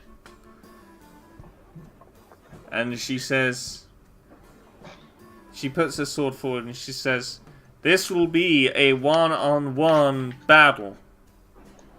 First Pokemon to be knocked out or concede is defeated." Right. Alright, I assume that means no trainer meddling. None of That'd be that. the case. Pokemon only for this match. Sounds good enough to me. yeah. Alright, alright, so, you, do we roll for initiative, or do we go, So it's initiative? it's in the order of your init score, which should be your speed, unless you've got any modifiers to it. But it'll be your Pokemon speed. It's going to be a 9. Cool. My Kane's speed is 10, and his Venipede is 10 as well. So Venipede is 10 and Drillbur It's is a 9. a 9. So yeah. So the order, as it's a Pokemon battle, what will occur is that you declare your moves lowest to fastest, and we resolve it in reverse order, as it's a trainer battle. Okay. So Okay. as in, the slowest trainer says what they're going to do first, and then the faster one decides how they're going to react to that? And then... Yeah, so the slower trainer gives his command, then the faster trainer gives their command, and then it's reversed. It's done in that order. Okay. So it's done. Okay. It's done fastest to slowest. It gets resolved. Alright, It's like Glow in the Dark if you've ever played that. Yeah. I've played a similar one which had the same mechanic in, so... Cool. Alright, so that means I would go first. I'm gonna go ahead and use Scratch. Okay, and what do you command Venipede to do? Vara! Use Defense Curl! Okay, And curls up into a ball. as Venipede curls up into this ball and its body shines, Drillbud comes in with its massive claw and just scratches at Venipede's hard shell. Cool. So go ahead and roll me the attack, The damage the is scratch attack. So I think it's a D20 to hit first, isn't it? Yeah. Okay. Yeah, it's just a flat d20 unless you have some other modifiers to it. Yeah. And you're matching it against the AC plus what I'm assuming is probably just a 1 against the... Venipede has 2 speed attacks, 2 speed defense, so they're going to go... Oh, well, they're rolled up, aren't they? Actually, the thing is that versus any is actually wrong. It's supposed to be versus status. Really? Yeah, that's... Okay. Yeah, because otherwise it makes no sense to have 3 different ones when if you just max out your speed... Yeah, I thought that too. That for the whichever one is lower. Okay. Cool. Well, Yeah. it's got 2 special... It's 2 physical defense too, It's got... Yeah. Alright. Yeah, I just didn't know if it had 2 physical defense as well. Just... Yeah. Its special defense is kind of... Oh, I shouldn't say that. Bugger. Alright, Way too much. We're not going to metagame that anyway. alright. I got for the. I kind of lost myself there. You said roll a d20, correct? Yeah, D20 Yeah. to roll to hit. Okay, yeah. Alright, I got a 17. Cool. And what's I- sorry, go on. No, it's under your character sheet. What does it say under Scratch's AC along the sort of thing? 2. Okay, so that would be plus my 2, so it would have to get over 4, so that hits. Okay. So So roll the damage. That's going to be a 24. 24. So I minus my defense from that, and because I'm curled up, I also gain damage reduction. So I've also just noticed that you haven't allocated your points to your Venipede. I have, haven't I? Here. Are you looking at a starter tab or his Pokemon template? Oh, you're on the. There we go. I found it. Yeah. Yeah, because that. Yeah, don't worry. That mistake sometimes happens, so that's why So, because I'm curled up, I get 10 damage reduction anyway. So I guess that just supplements the defense, right, for this? So that'd be 21. So was that 24 damage you got? Yes, that was. So yeah, so 3 damage. So the damage is the damage minus your defense, and then you reduce that off your max HP. Okay. Cool. How does damage reduction work? Is that literally just off the basic damage dealt? I'm not sure. Give me a second. Okay. Gains 10 damage reduction, so 10 damage reduction would be taken off of the total damage. Cool. Alright, the total is 24. So that'd be 21, so it'd be 3 health. So I'm now on 30 health. Is that an injury, or is that cool? No, an injury is if it deals more than half your HP in one hit. Cool. Alright. So that would be the Next turn, yeah. Yep. Alright.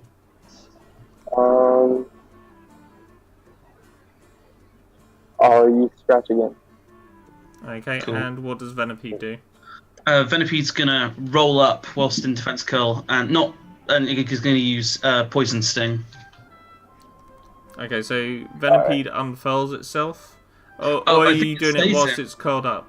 Yeah, so it's slowed and it has accuracy reduction of -4. Yeah. So roll for. Oh yeah, I do that, don't I? So you need to roll AC of 8 plus their evasion. Cool. So. Okay, yeah, that's not a hit. That's a 2. Venipede sort of pokes its head out and spits blindly and sort of puts its head back down. As Drillbug comes in with its Scratch. Roll to hit for me. That's a 10. So roll a d20. Yeah, I got a 10. Oh, you got a 10. Yes. So. Gonna hit. Yeah. Just needs it against. That does? Okay. That's going to do 19. For the attack. For the damage. Okay. Oh, this is a normal type move, isn't it? I should take half damage because of the steel type. So shall I change? Is it round down? Because otherwise that would have only been 1 damage. Yes, it's round down, I believe. Okay, so I'm on 32. So what was that damage done? Sorry, Coda, from this one. 19. 19. Okay, so I actually, I think you do a minimum of 1 damage, right? So I completely negate that other than the 1, because I've got the 20. I'm kind of stacked with this crazy. I think the DR actually does reduce it further down past 1, like down to a minimum of 0. Okay. Well then. So basically, basically, Venipede is unharmed by the Scratch. Oh wow, this is going to be a very long battle. Yeah. We can always concede and call it a draw at some time.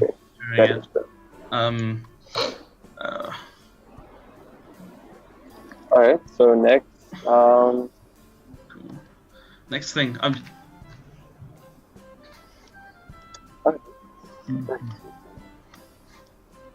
just going to go ahead and use Rapid Spin, try to change it up a little bit. Cool. As Drawbus starts to get himself ready, what does Venipede do? Vara's going to go ahead and use Poison Sting again, which is actually a physical move, I think. Whilst curled up? Yeah, whilst curled up again, so I'll give that another... Yeah. I'm going to macro this soon, so I don't have to keep doing this. Oh my god! No, that's not a hit, is it? Venipede just sort of goes... Oh it doesn't want to... Useless. Venipede's acting almost as if it doesn't want to battle at the moment. Okay, I got a 10 again. Another 10. Okay. Yeah, so... That's gonna hit. And then 23 damage, which once again does basically nothing. So it does 1 damage because that 2 is then half. okay. Okay.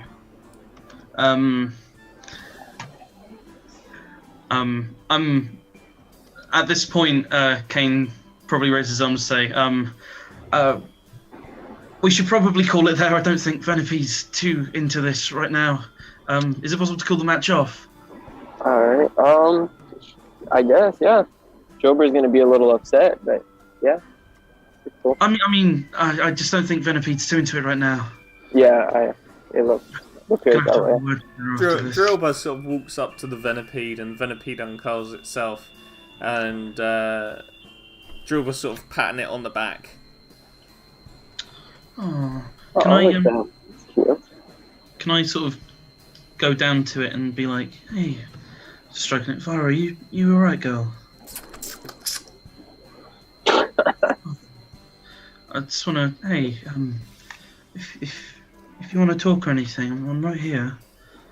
The big burly woman sort of points her sword once again into the middle of the battlefield, and she says, "The match is a draw," and she puts this sword back into its sheath, and she says, "That is very courageous of you to pay attention to your Pokemon's emotions, and when it seems reluctant to battle. I look forward to when you are strong enough to face me." Are you quite the prolific trainer then around here? I am the gym leader of this town, You're the gym leader? and this is my Pokemon, or one of. And she pulls back out the sword, and you see it floats on its own, and it starts floating there. On edge. Wow. What kind of Pokemon's that? This is mine. His name is Onedge. He's a steel ghost type.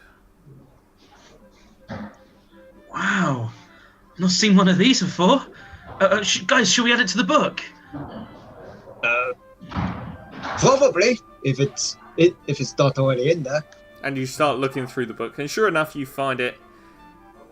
And you sort of, out of curiosity, flick it over, and you see Aegislash. Whoa. And it's in the encyclopedia. It says, "The warrior's choice of Pokemon. These Pokemon often fight alongside their owners in hand-to-hand combat."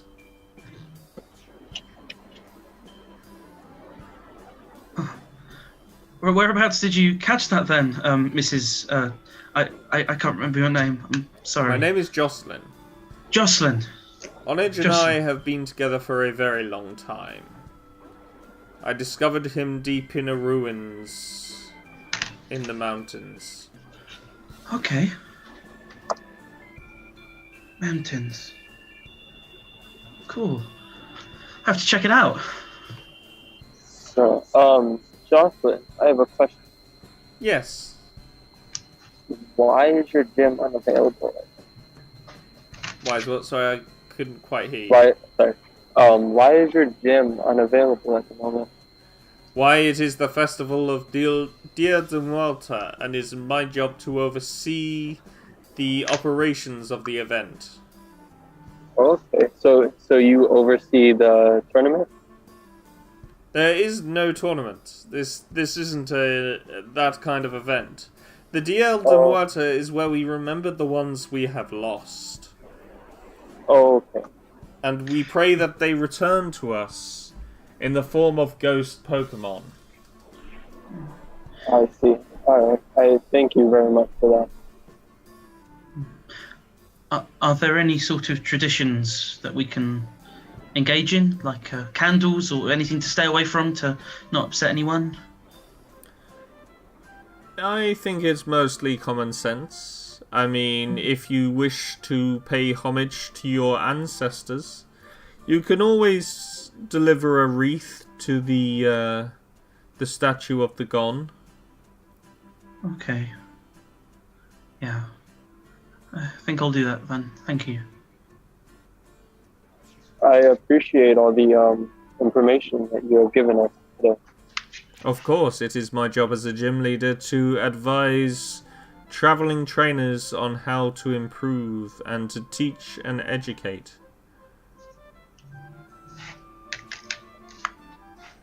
I appreciate that very much. I think you're doing a very good job as the gym leader. She says, I thank you. And she sort of sheaths Onage back away. And as she sort of turns around, you notice she's got a shield on her back with a pair of swords either side. And this eye just opens up and looks at you.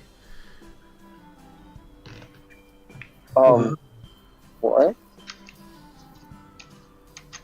In shock, I called Jober into not attack, but get ready. She just walks away and this thing is on her back.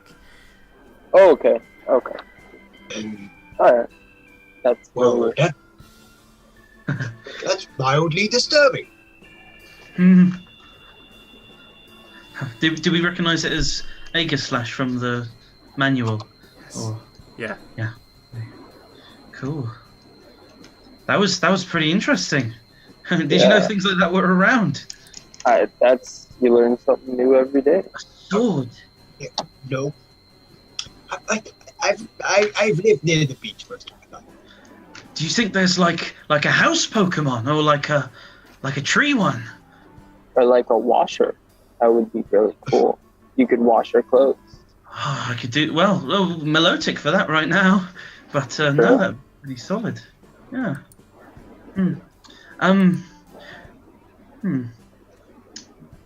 I might do some training while I'm out here, or go swimming in the pool maybe. If you guys want to join. I could swim. I could go for a relaxing swim. You know, Scrappy needs some hard training after what he pulled off earlier. So sorry about that as well. I didn't. Very unmanly. I mean, you can train with us in the lake because you're water type. So. I will, but I'm going to be very harsh on him. It did not mean really made that very embarrassing. It's not my place. Darren, was it? Yeah. It's not my place, but if you ever want a hand, disciplining your Pokemon, I'd be happy to help.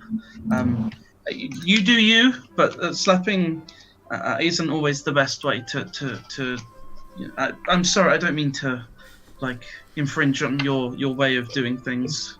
I understand what you're saying, but he's a special case, this one. Oh, a bit feisty. Yeah. Ooh, that's fair. Just as long as you guys sort of are cool with that, then I guess it's fine. Do you call Totodile back out? I do, and it just remained with a very unamused face at him as I do so. I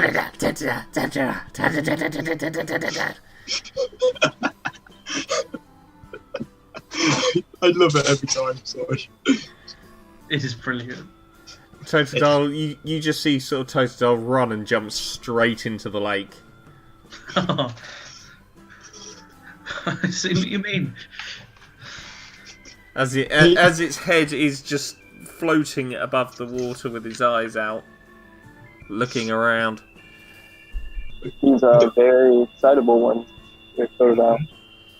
And he's about to get some swimming lessons. As you see Darren take off his leather coat, remove his bandana, take off his t-shirt. As Darren does that, Totodile pops out the water and just goes and blows water at him.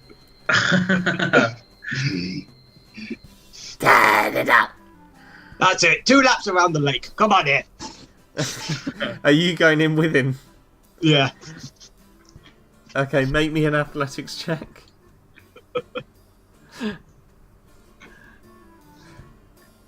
Can I take off some of my clothes and lie them out to dry and join this? Yeah, of course, that's fine. Lakeside romp. I need to check. What did you roll? 10. I'm gonna hop in with them as well. Run some laps. We're soaked as it is, so. But I'm gonna run in fully clothed. Just Oh, nice. Cool. Load. I will be right back, guys. That's fine, no worries. Okay.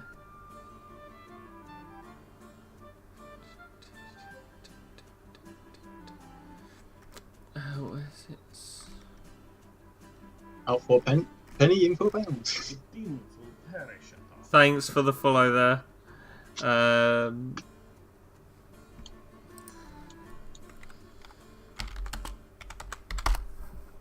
Yeah, you so Totodile is trying to swim away from you, and as you're trying to chase him, you're having a bit of a job to catch up with him, but eventually you do.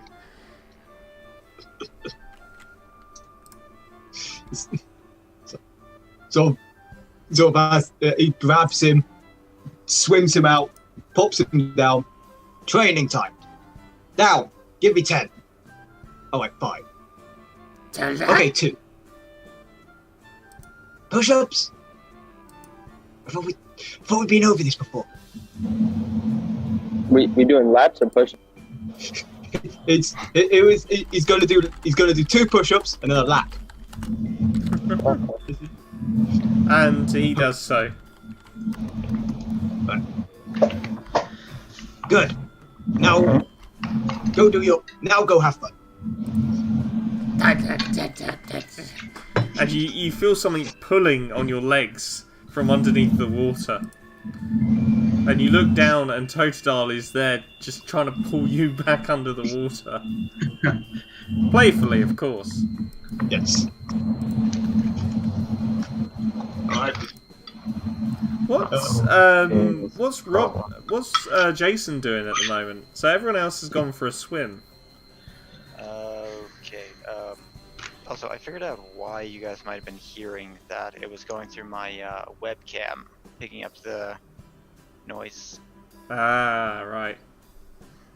Yeah, I just fixed it, so I mean, if I go quiet for a second. Yeah, that's fine.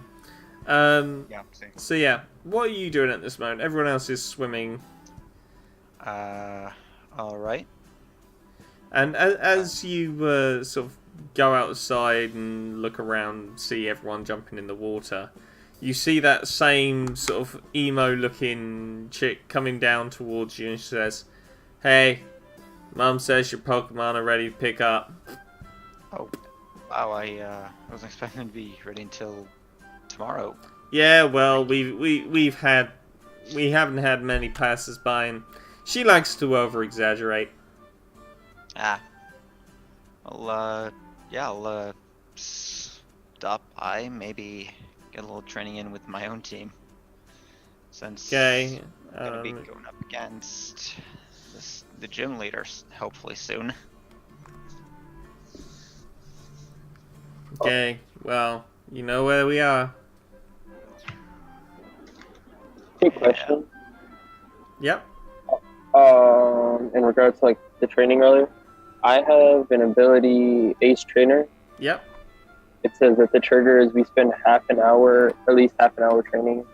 Was that how long did that battle take? I mean, I know it wasn't very long. The battle itself wasn't half an hour, but I would say that after the battle you would continue training. I kind of see that being what you're doing at the moment as a group of trainers. Okay. I'm not 100% sure what this means. It says, for each Pokemon that has been trained during this time, choose a stat besides HP. That stat becomes trained until an extended rest is taken. So in other words, until a long rest, you get a stat bonus to that stat. Okay. So you can choose one stat, and you get, I believe it's +2. I'm not certain, but I believe it's +2 you get to that individual stat, and it lasts until you take a rest. Okay.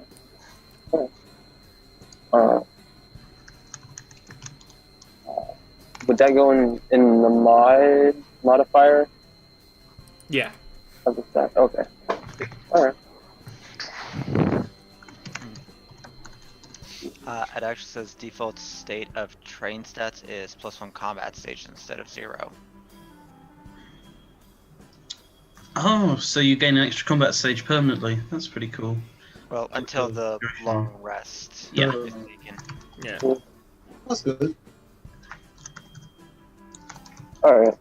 Just wanted to clarify that as well. Mhm. All right. Right. So we're just swimming right now, or do we go with Jason to go get the Pokemon? What do you guys? I might stay here and have a word with Venipede by the lakeside.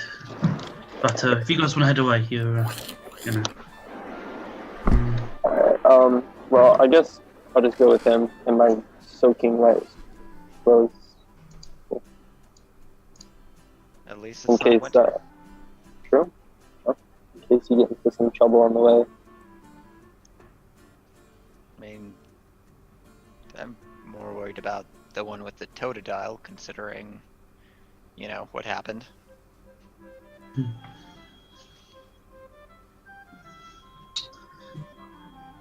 Yeah, you're muted. Yeah, here's Venipede, who from personal experience I can say is very defensively sound. Yeah. She can look after herself. Yeah. Alright, so I guess me and Jason will go to pick up the Pokemon. Awesome. So who's going with Jason? Is Jason going on his own then, or? I'm joining him. Okay. Jojo would be joining me apparently. Awesome. So as you get up to the Pokemon Center, sure enough, there's the Toga chick pushing the trolleys round, and they've got one with your little trainer ID tag on it. And Toga chick, Toga chick, Toga chick, Toga chick. I'll take my 2 Pokeballs and thank the Pokemon. Toga chick, Toga chick, Toga chick. Mm. I'm sorry, are you thinking Toga Tick? That's probably the one I'm thinking of. Yeah, because there's no Toga Chick, there's... Yeah, Togetic. Yeah. Yeah, there's Togepi. Togepi, Togetic, and Toga something else. Yeah. It's easy enough mistake to make. But Yeah. yeah. No, it's... Sorry, it's just been bugging the crap out of me. No, it's It's fine, don't worry about it. Like, remembering 800 odd Pokemon is a task, so... It is. I'm into that.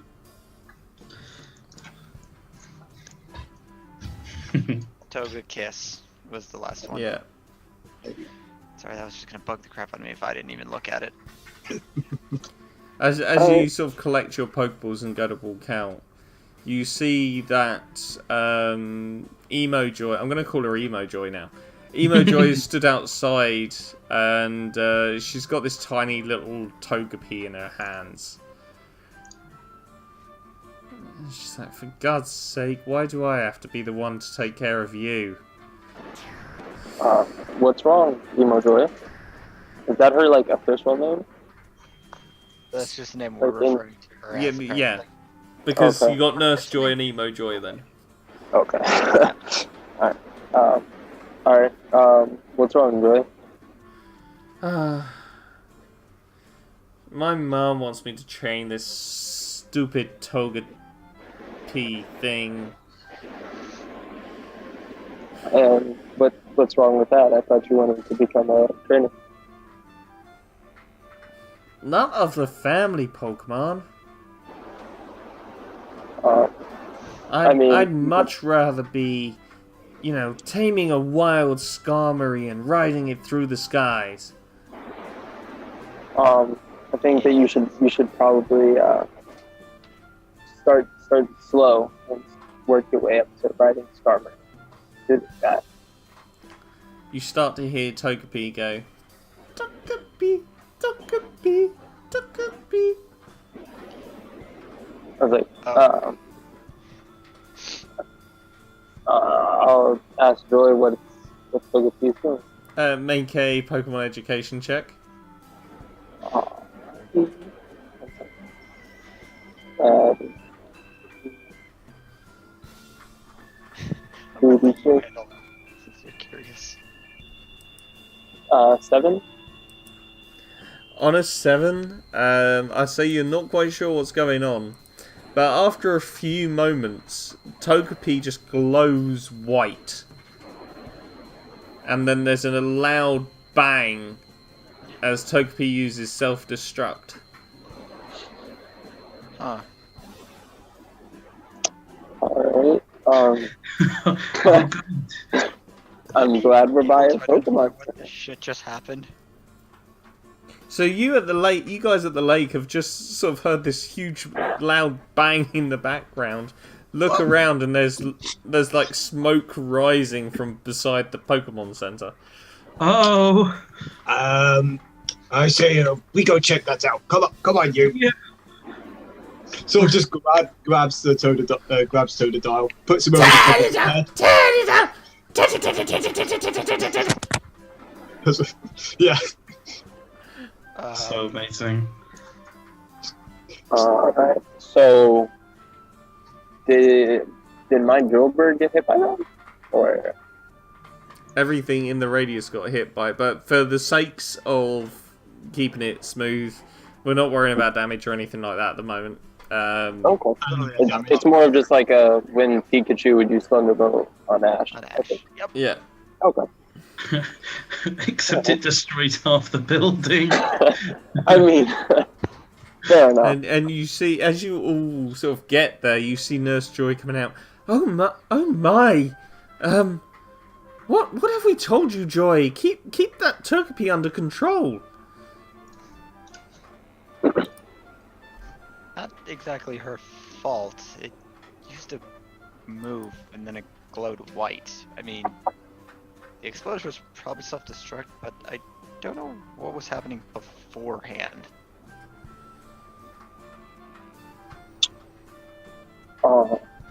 Yeah. Oh, is it still conscious? I'm surprised it's still moving after exploding. Jason, what happened? It exploded. Oh no. Well, I'm gonna ask Nurse Joy why she gave Togepi to her daughter. Wait, that's the Pokemon that every Nurse Joy in this region has. Starts off with, anyway. Do they all explode? No, I mean, I can only assume that Togepi used Metronome. It's the only move that a young Togepi will know. This is strange. I've never known a Togepi to be quite so rash in his behaviour.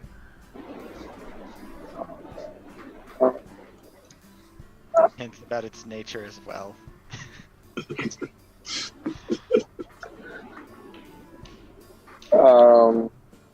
Alright, so I think that personally, I think that we should help Emo Joy train this.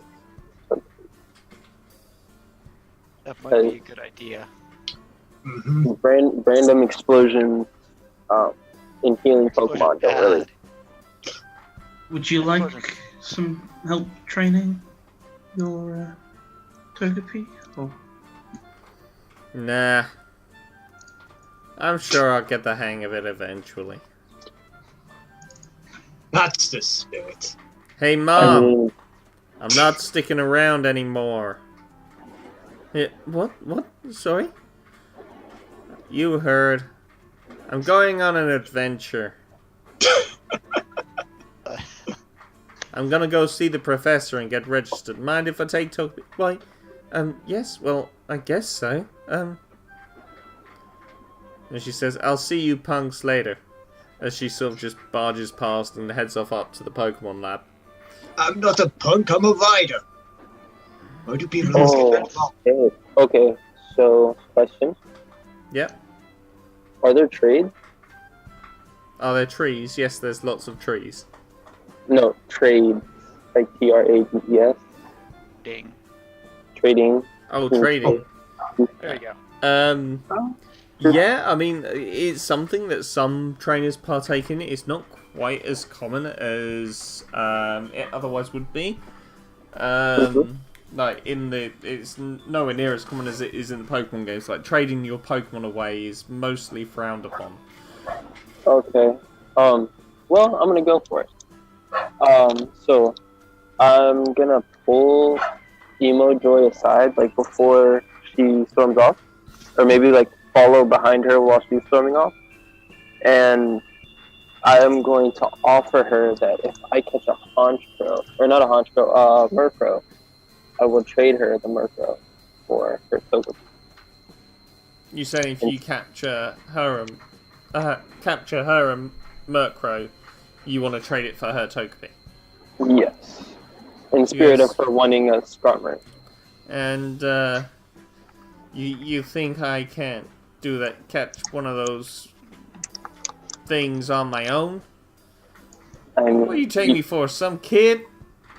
all I'm saying is that your Pokemon just exploded, and you didn't really do it. Yeah, well, I can't help what he chooses to do. I mean, that's the point of being a trainer. But hey, you want to keep it? That's fair.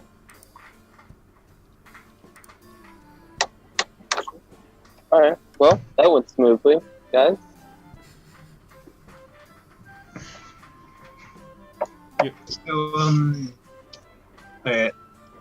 So, we saw Pokemon explode today. Yeah. We went We swimming. Hmm? And saw some weird Pokemon with the eyes. Yeah. There was a shield with eyes and a sword with an eye. It's been a very weird first day, guys. Yep. Yeah. So, Um, we decided to go to join up together for safety, but I don't actually know what any of you are interested in, or do, or where you came from. You have a very good point. Do you guys want to maybe settle this over dinner or something? We could maybe head Go out back. cafe or. Can It's, eat some magic card? Yeah, let's go get some food and we can have a talk about it. All right. So when Kane, when you were looking through the pamphlets, did you see any food places? I mean, we're right here, so might as well have another gander. Look through the things for like cheap restaurants or like stuff we could afford. There's a number of restaurants. You've got Shangfen's Sushi. You've got Harriet Bill's Steaks. A lot of meat places here. Any vegetarian options or? You do come across one, and it's called Bertie's Farmyard Feast, and it offers predominantly sort of bread-based meals.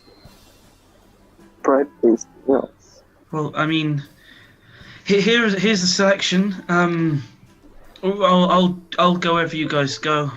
I mean, just wondering, are you a vegetarian?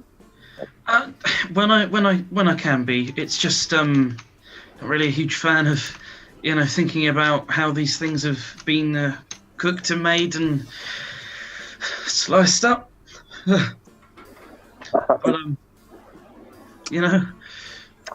All right. I mean, if you're like against that, then I'm not gonna. No. You guys, if you guys do what you want, I'm just I can always order some bread as a starter or something, garlic bread or orange berry muffins or something. All right. Where does everybody else want to go? Darren and Sarah and Jason.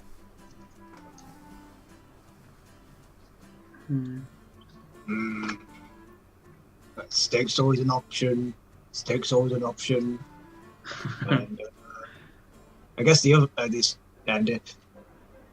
you look very disturbed about it. I guess we can have the bread-based place. Well, That's fine by me. Alright. I guess we're going to farm house shack. something about farm. Something. As you walk in, there's these very rustic-looking wooden tables.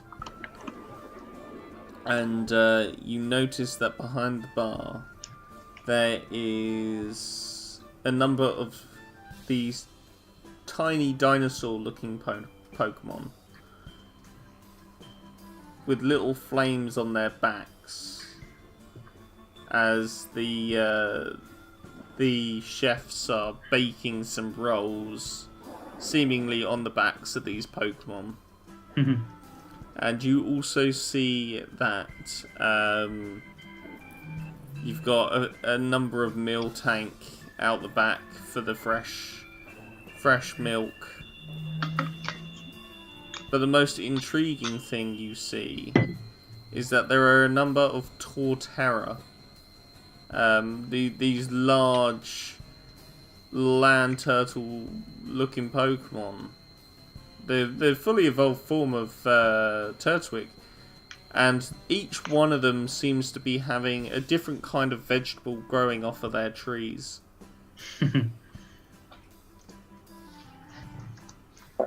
So I guess we should just do we take a seat wherever, or Yeah, you just sit down.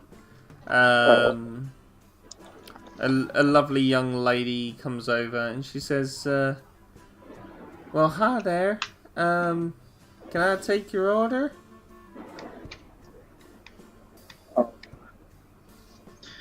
Do we have the menu on hand? Yeah, so, I mean, you've got, like, soup. There's the standard sort of food, so you've got, like, soup options. You've got a stew that's on offer. And there's sort of bread rolls with salad. And so pretty much everything comes with bread. Like, this place is renowned for its breads and variety of breads. Do you allow Pokemon to eat as well alongside us in here? Why, yes, of course we do, honey. We got Pokemon all around you. Okay. It's a very good point. I bring Venipede out onto the floor and You sort of see her take a, yes, that's lovely, dear. I also will have Joker. No. Turtwig in. Yeah. I get Totodile. I put him down. No, don't do what you did last time we were eating in a place like this. Because I don't care if it tasted good. That costed me a fortune. Alright.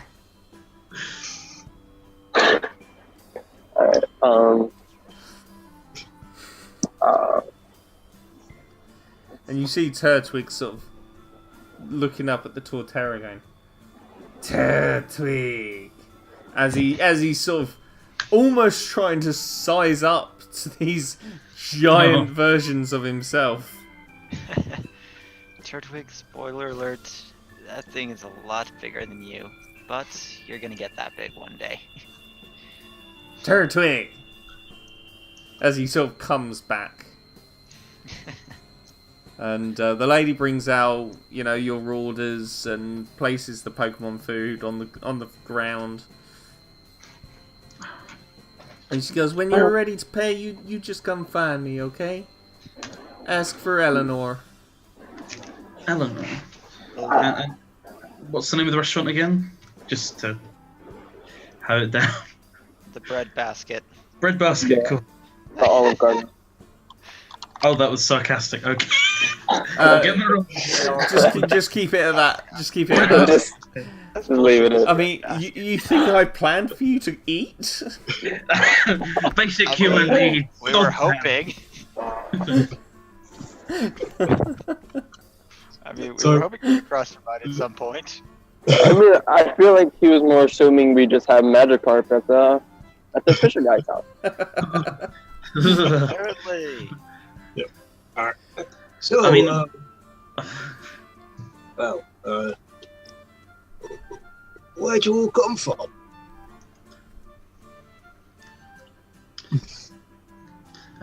Coda, do you want to go first with this? I guess so. I'm from kind of a small mining village on the coast of Gumball, and basically, I'm just my family went into some distress, and that's why I'm out here to try to help my family, support my family, you know, every day. Yeah. What about you, Kane? Where are you from? Oh, I'm all the way from Coil, region next door, if you will. I suppose all of them are next door to Kemball, but yeah, just needed to get away from it all. And as he's sort of leaning on the table, he like sort of touches this like burn mark over the sort of right side on his face. Someone around Kemball I'm trying to find. Thought I'd enroll in the league in the process, try and, you know, work on mine and Vara's relationship, try and work through a few things, you know. But yeah, not too interesting. Jason? Oh, I grew up in this small little town over on Campbell. Not much to say. Had Turtwig for a little while and figured it was time to, I guess, make a name for myself, you know? So figured I'd come here, start my Pokemon journey, and who knows, maybe take on the first gym leader in the morning. Yeah, Yeah. go. Very, very high up. I mean, as you say that, you kind of realise that she said she's not going to be available for a while because of the festival. I mean, Eventually. at some point. And, what about you, Darren? Turning over a new leaf, you could say. Topical, seeing as the Turtwig and the Torterra. It's. I see what you did. Yeah, not too proud of it. Not too proud of it. Bit of a rough patch in my life, you know. Get thrown in prison, maybe, and maybe accidentally ruin most of my relationship with people, burning bridges and stuff by accident. And no, you know, I now aspire to be to go into contests and prove how manly man this little guy here can be in contests and be fabulous. I mean, man. Yeah. Well, I'm glad that I got to know everybody. Can you make me a perception check, please, Darren? Oh no! I think I can guess what this is. As you sort of talking, and you look down at your plate, and your entire meal has gone.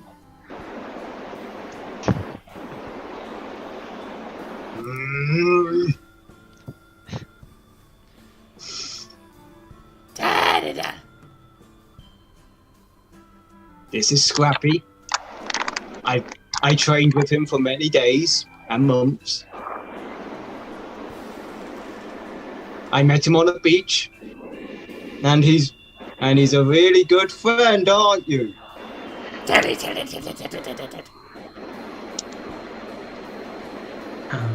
Looks like he's got quite the personality at the very least. Very excitable. Very expensive. It's another word for it. Don't suppose you want some of my meal? I've barely touched it. Make up for what you've lost. You know, I'll be good. It's not the first time this has happened. I'll manage. Right. Okay. Just like you just see him under the table trying to grab the Totodile by the head. You do so.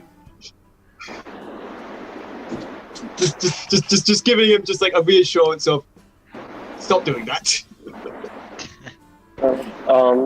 Well, my drover, basically, I've known for like all my life. I basically, like as a kid, my father gave me an egg, and I tried my hardest to take care of this egg and do all I could for it. And at first, drover definitely was not like, he did not want to hatch. It took a really long time. But he finally did. I was really happy. So basically, I've just known him for the past couple of years, and we've become very good friends. And he listens most of the time. No, he listens pretty well, better than Totodile. But anyways.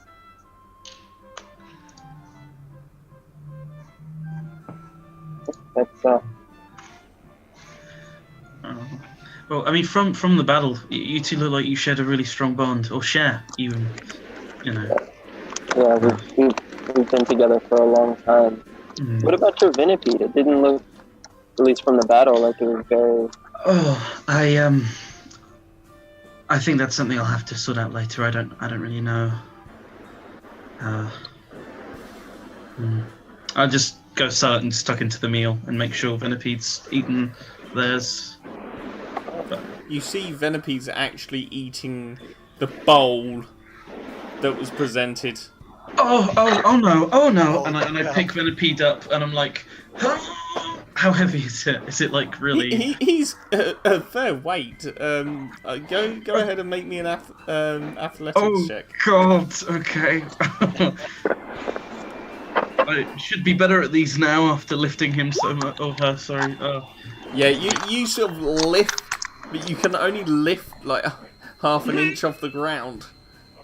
No, what? No, I'll have to pay for the bowl now too. Oh. And you see the lovely Eleanor come back. She is, don't you worry about that. We got plenty where that come from. Hey, little guy, would you prefer this? And she sort of hands some very, very special Pokemon food that seems to be encased in like a metal casing. And you almost like a pill capsule, but in metal. And you just see Venipede go and dive straight in. Thank you so much. Where'd you get this from? Oh, it's a special little homemade recipe. Huh. Using freshly ground up Venipede from the Coil region. You're joking, right? Of course I'm joking. That was a great joke. What is it really from? She goes, it's a special homemade of mine. You don't need to worry. It's perfectly safe. Okay. I just warily watch Venipede finish it off, and I'm just like, I'm not coming here again. Venipede's quite happy. Wait until it gets the runs from cannibalism, whatever. Oh god. By the way, question: does Totodile still have some food? Totodile has eaten his food, and your food is gone. Yeah. Maybe is he moving on to anyone else's? No. Nope. Good. He knows you're watching him now. Yeah.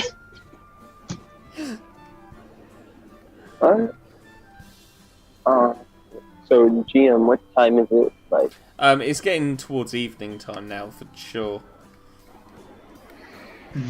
all right. Should we do you want to consider like doing a bit of training before bedtime just to stretch our muscles, work some of that meal off? Sure. I'm always down for a good battle. So. Okay. Jason, let's see. Your turret looked pretty tough, actually. I'd like to have a shot at it.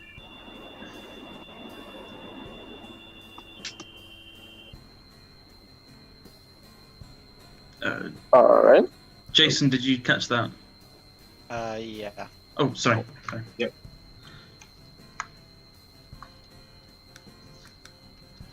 Cool. All right. So why we should get going before we don't want to get caught in the dark, and especially with the Pokemon we've seen already. Oh, definitely. Yeah, can't imagine that going too well. As Not at all. as you step outside of the restaurant, you see a number of Pokemon that look almost like they've had a sheet draped over them, and they've got these little white skulls for faces, and a single eye. There's a pendulum going between both the eyes in the skull, in the sort of the skull face. I would like to buy this Pokemon. I'm highly intrigued. I am Pretty as well. creepy. Check sure. the glossary. I'm pretty sure 12 would tell me what it is. On a 12, you have heard about Duskull before, somewhere in your history. So, Duskull. are you going to share your history? Does everyone know, or is it just know? I'm definitely sharing this information. Then? Okay. All right. That's gone, huh? Looks pretty cool. I'm not going to attack it.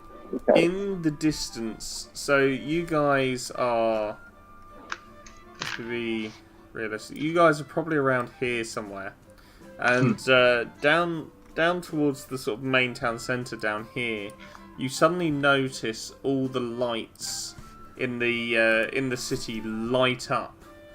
As past you, you can see a much bigger version of this Pokemon. But this one has hands and has a slight different coloration. And this is the evolved form. This is a Dusknoir. Ooh. Ooh, blimey. Wait, it's the final evolution? Yes. Oh Yes. god. Oh boy. Dusknoir. And he's going through the town, and the town is celebrating. They're cheering. Oh, I guess this is normal. There's the festival. I mean, there are a number of people around that you can ask. All I'm right. gonna go ahead and put Venipede on my head if I can hold it there and just walk around. I'd say probably not. Look, that's gonna. You want a broken neck? You'd definitely probably be crushed. Okay, I get them to hold on to my front then because I think they have wall climber, so they can just sort of hold on. I just sort of like you're staggering. You're training your upper body strength there. trying to it's use like- my It's man like bag. when it's like when a toddler refuses to let go. Oh god! So, do we have backpacks? Just out of curiosity. You should have a strength stat. You should at least have a power value, which I'll get the rules on for next week. Okay. But yeah, so you sort of approach somebody in the street. What's going on, kind of thing, and they say, "Oh, it's the night of Diel de Muerta, the passing of the dead.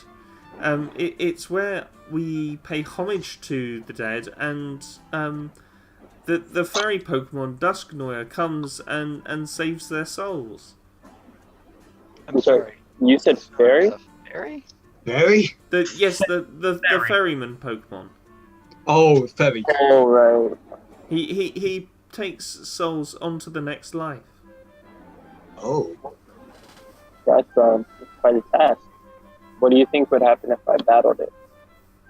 Nothing good. You, I think that would probably be disrespectful. you would actually get arrested in this city for doing that. All right.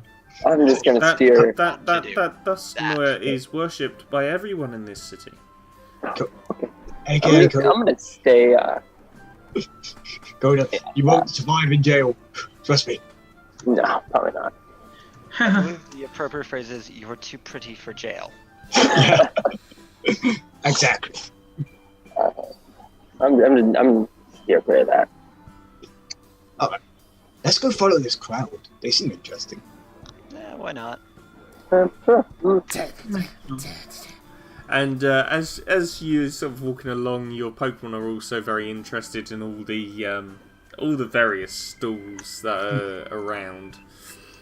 And Turtwig takes a particular interest in one stall as he's sort of looking up, and you can see that there is a really round mask of a skull, and Turtwig's super interested in it. Turtwig's like really curious about it. Oh, we'll head over. Excuse me, what mask is that? It's a mask specially designed for Pokemon who want to celebrate the Dia de Muerta. How much? It's $5. Oh. Well, I don't mind spending a little extra for. Sure. I'll give her the $5 Poké for the mask. And I'm assuming you place it on Turtwig. Yep. Turtwig now has, and it's going to count as a rough helmet. A but- Rocky helm, you mean? Yeah. Pretty cool. But he's only got sort of half his face covered up with this like really round skull-like mask, and he's walking around really proudly. Proud Turtwig. Alright, so what else is there to see? Okay? Is there any sort of clothing being sold? Well, there's certainly masks and bits and pieces being sold. There's little fashion bits, and so yeah, there's stuff around. Right. Totodile takes a really, really keen interest in this tiny Pokemon yellow dress.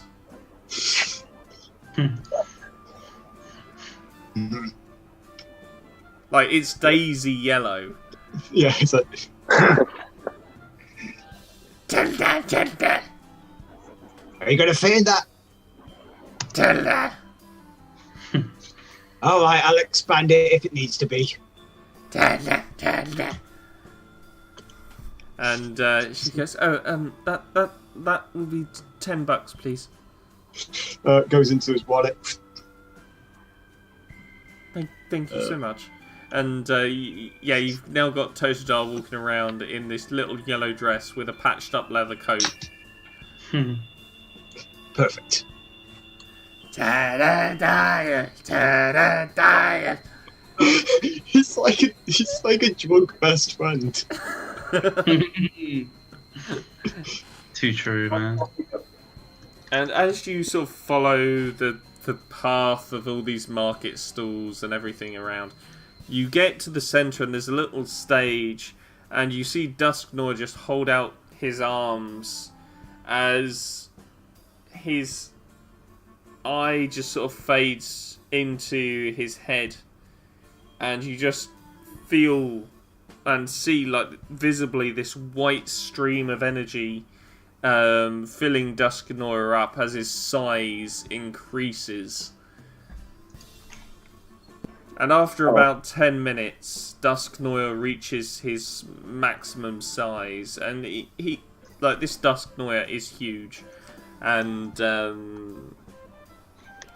he goes, Dusknoir, and waves at the crowds as you just see him fade on the platform. Alright, I'm gonna ask like somebody just near like what he just did, like what that was. He was taking the lost souls around here. And that was the little masked Pokemon. I don't remember the name. That was the big one. That was the one with the gloves. The little masked Pokemon are the Duskull, which are still floating around. Oh, okay. So the Duskull are actually like here. Yes. Like okay. Duskull are everywhere now. Okay. Just real quick, a Rocky helmet is not considered one of the is not under the held items category for some reason on the character sheet. That's okay. We can put it in there later. All right. I'll just put it under extra items for now. Yeah. It might be under key items or something. No. I don't know. I mean, like it would have to be under held items if a Pokemon can hold it. Okay. It's not, so. Yeah. Oh. Yeah, because it's literally a Pokemon held item. Yeah. Yeah, anything with RO in it, it's either the Big Root, the King's Rock, Rock Booster, Rock Brace, Rock Gem, or Rock Fashion. It's not actually in the tabletop document. Yeah. If you control not. F, that's. Huh. Yeah. We can sort it out. Alright. After. Well. Have to Yeah, as I say, we can sort that out later. All right.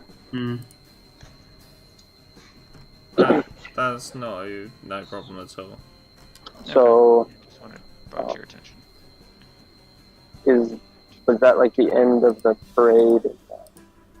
Yeah, so the crowds sort of carry on buzzing and writhing around the town and in and out of the marketplace, and there's lots to be seen and lots to do. There's like little market stall games like ring toss and things like that. Do I know from the daytime? Are there any like hills in the city, or is it just sort of flat on top of a single hill? Or any like it's like the hill itself, the city itself is around the top of the hill, and it comes to a point, and this part of the city is right on top of the flat. Okay, cool. Is there like a fairly short building I could climb on top of and like sit with Venipede to like watch the celebrations? Or you could probably just climb to the top of a tree. I'll probably do that. If you make an athletics check. Oh, scandalous. Let me get this done. May have spoken too early. Brilliantly before, what could go wrong? Athletics, right. Yeah, you manage it quite easily. Climbing up there. Cool. Sit in the tree. And you see where Venipede's climbed up the tree, there's sort of holes in the tree. Like, he's probably gone up first and made you footholds, to be fair. Oh, so nice. Thank you, Vara. Give her head a stroke and just, sit and watch. And Venipede's sort of wandering up and down the tree trunk. And you every time Venipede moves, you can just feel the tree trunk going. Dun, dun, dun. Oh my god. Yeah, she's, got some size. Hefty lady. Doesn't make me love her any less, though. So yeah, the celebrations go on for a little while, and eventually you guys turn in. And as the fireworks go off in the background, you head back to the fisherman's place. And the fisherman is looking fairly distraught. Distraught. Good. Alright. I guess I'll ask them, what's wrong? What's wrong? I've been robbed. You've been robbed. You've been robbed. You didn't have much house, but they My robbed you. Milo tick is gone. What? That's bad. Did you say you took it? It was Wait, some crazy looking fellas with like this strange E on their heads. They were acting like men possessed. I put out the pin. He goes, oh my god, you're with them. No, You're not going anywhere. I'm gonna call off Sir Jenny, and she's gonna come Okay. down here, and she gonna arrest you, and you're gonna tell her everything you know. He found that on on the the ground. Yeah, it wasn't him. We've been in town all day. Well, you got any other alibis? How do I know you two ain't in cahoots? Points to the other two behind us. As he don't have a persuasion, roll a charm. Alright, I am actually really good at this. Uh-huh. Do you think we'd really return to the scene of the crime? Exactly.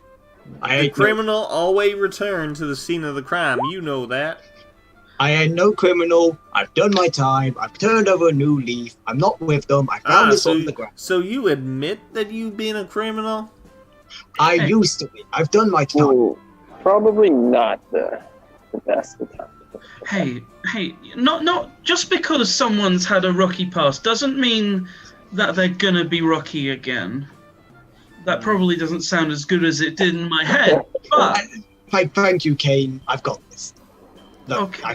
Very well, but if I find out you've been two-timing and two-lying and two-facing me, that they're gonna be hell to pay. Ain't that I've right, already got- Alsty? I'm officially. And you just see this out little of Oddish come out curiosity. going, Oddish! That's kind of what I thought. Stay How away. exactly would that raise hell? It's an artist. Maybe if you be so kind, folks, like you proclaim to be, you gonna help me find my Milotic. I was going to offer that, actually. We yeah. will find your Milotic. I pull a flashlight out my bag. I'm like, we'll try and see where they went, okay? And try and get your Melotic back. Well, there ain't no sense going out this time of night. If we don't go now, we'll lose the tracks. If we want to know where they've been, we can just follow their foots in the dirt, their footprints. I'm sure you capable folks will find a way, but I don't think it's so sensible you go out this time of night. I just kind of wander into the house. 'Cause, I mean, I feel like this isn't going. I don't know about you all, but I'm just gonna wander the house. You're just gonna walk out? We'll walk in. Oh, walk Oh. into the house. Yeah. I thought you was already in the house, to be fair. Oh, I thought we were outside of the house. Yeah, I Sure. thought it was like at the doorstep. going on. What do you I'm think, fairly confused. guys? Should we Deal? leave and try and find the footprints while they're fresh, or do this in the morning when we ain't got a hope in hell of finding those damn footprints? Well, there's always going to be witnesses. An Oddish. An An oddish? exactly. We can't interrogate an Oddish. I'm sure there are other people on the roads. There was a festival that happened. I'm sure there's people who have seen it. That's true. I feel like the better question is, where was Fisherman Fred? I can't remember his name. Defendant, For him. where were you at the scene of the crime? Yeah, where were you? Like, I've been where I be every day. I've been fishing. My Milotic needed a rest, so I put her Pokeball in the drawer. She liked it in there, and next thing I know, it be gone. not to sound like Where's Pokemon trainer? not to sound dumb, but like, did you look in the drawer? Did I look in the drawer? Why, of course I looked into the drawer. Okay, I was just double checking. How do you know it was these E people? Because I see them leaving the scene of the crime. And you didn't follow them? I could hardly follow them with all my fishing gear. I mean, some might have taken that and all. Couldn't have left. Okay, you know what? All right. Just, All right. Let's not get into it with him. yeah. Yeah, but, All you right. know, these Clearly, fishing. he was fishing distraught people. and not thinking clearly. Yeah. That. I really think we should go after them now. I mean, has it been difficult traveling around at night time? Is that something we've experienced, GM, sort of in our travels in the region? What's that, sorry? have sort of has it been difficult traveling at night, like in general in this region, or is this just seem to be something local here to them saying? This is the first time you've probably heard of any kind of that type of criminal activity. Hmm. I mean, I feel like just based on like the Pokemon you've seen, it's probably not the best idea to do anything during the nighttime, especially when I only know more normal night.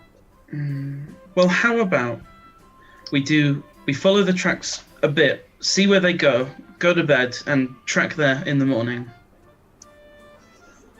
Yeah, that actually kind of makes sense. That and sounds would help fair. us. All That's right. some good thinking, Kate.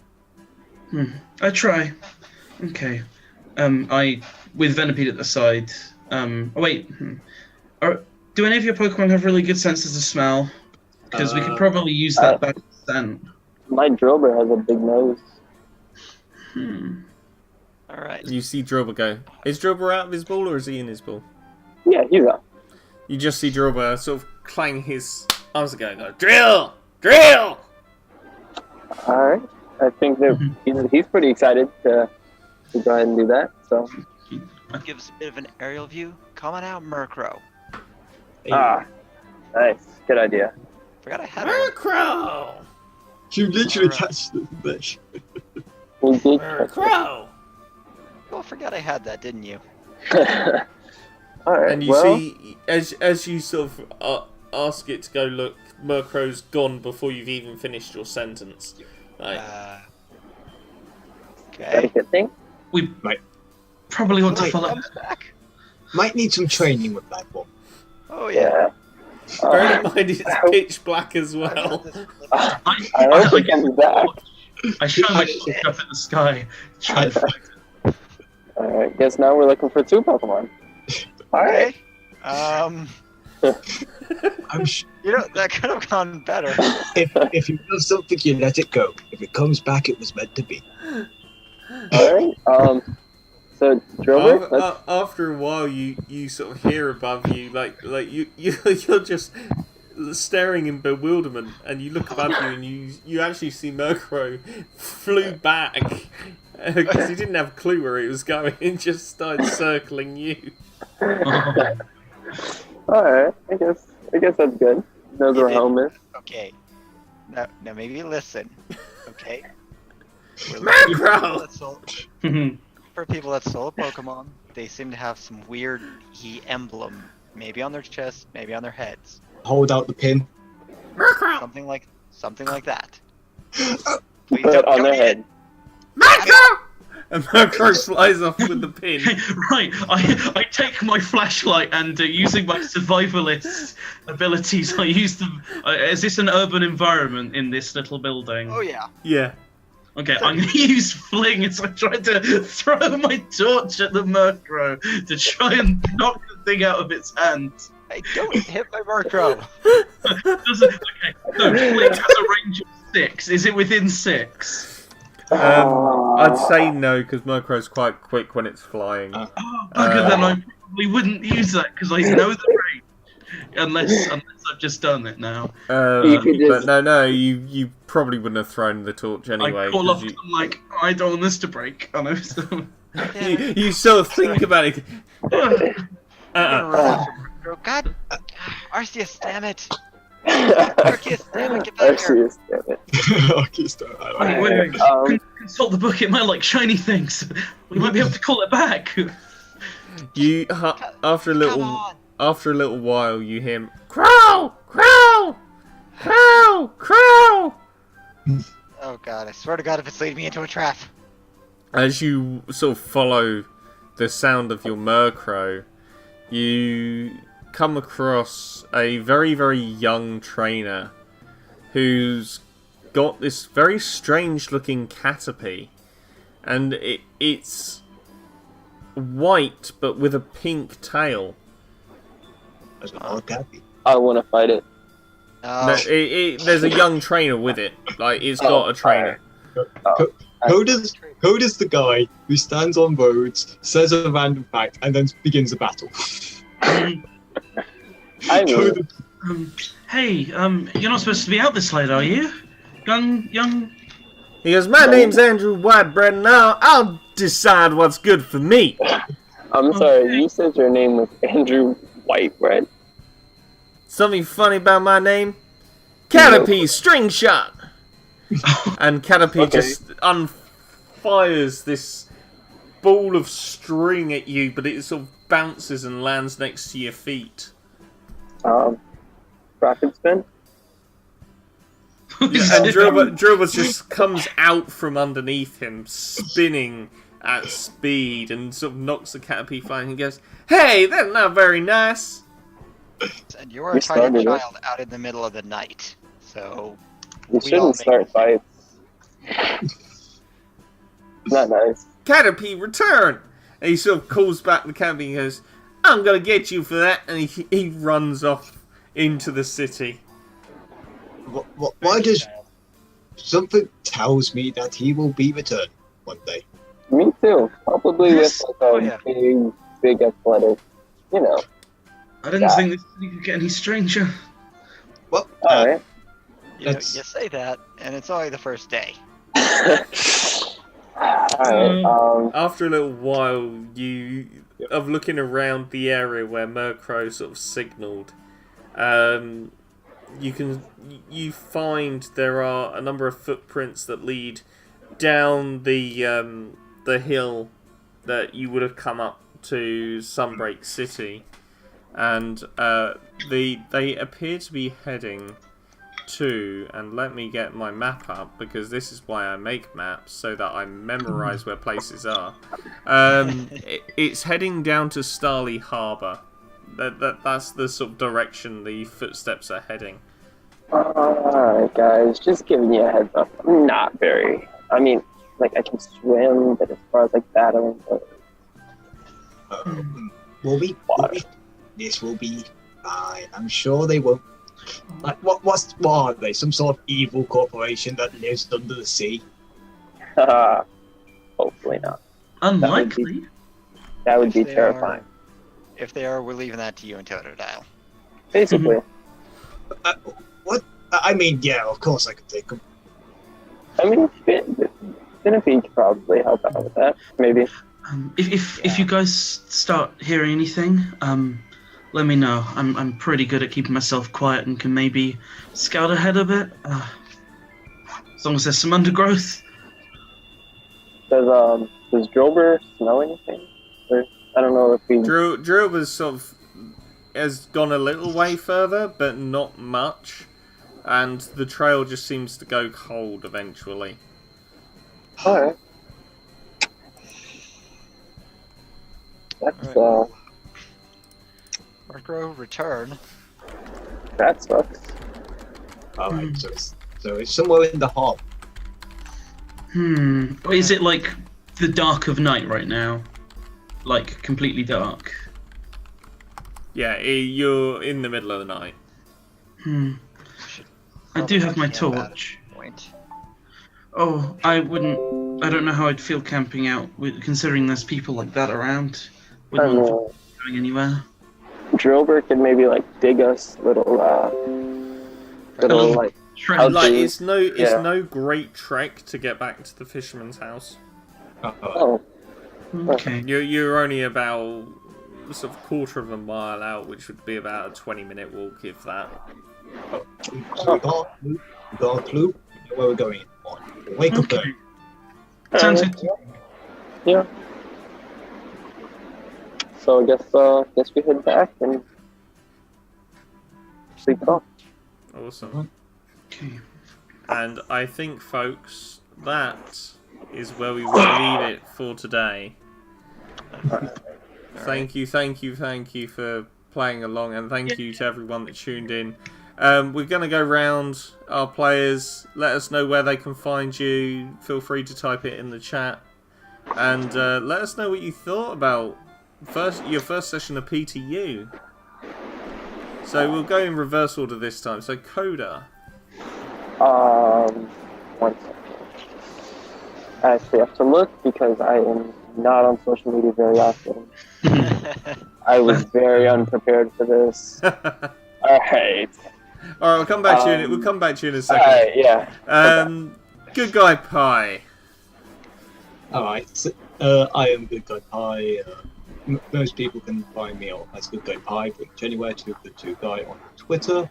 And I also play in a D&D campaign on Saturdays at 7 o'clock BST as Lurk Goldheart, the adventurer extraordinaire on Two Schools channel. Thank you very much. And Robert, aka Jason. Alright, well, I normally don't do social media as, you know, I'm not a 16-year-old girl or an 82-year-old woman. But for those of you that do want to contact me through social media, I do have Facebook of Ringle3294. Go ahead, friend me, comment, whatever, I don't care. And yeah. Awesome. And Kane. I have a Twitter account, but looking through my likes, I don't want anyone knowing who I am. So I guess I'll see you next Monday at 8 BST. Awesome. What do you think? And Coda finally. I am on Twitter at @the_Thomas Knight. That's basically it. Awesome. Not fine, I'll make it damn Twitter. What did you guys think about tonight? It was fun. Yeah, like I it liked took it. me a while to get into the groove, but I think we all sort of came out of shells. It's Yeah. nice. Awesome. I mean, Came out of you guys were all great. You know, 5 stars all round. I am dbaldy. You can find me dbaldy everywhere and anywhere. dbaldy on Twitter, dbaldy's cartography on Facebook, dbaldy on YouTube. I'm everywhere. I will be uploading this session to YouTube if you've only been able to catch the last 5 minutes of it. And yeah, you can find me here, there, and everywhere. I have been dbaldy. I have been your DM. This is my cast and my crew, and we all wish you a very good night. Good night. For those watching in America, good evening. Good evening if you're from America. Because it is 6 o'clock. It's in the afternoon. It is 6 o'clock. No, guys. Have fun. 3 in the afternoon for some. Bye.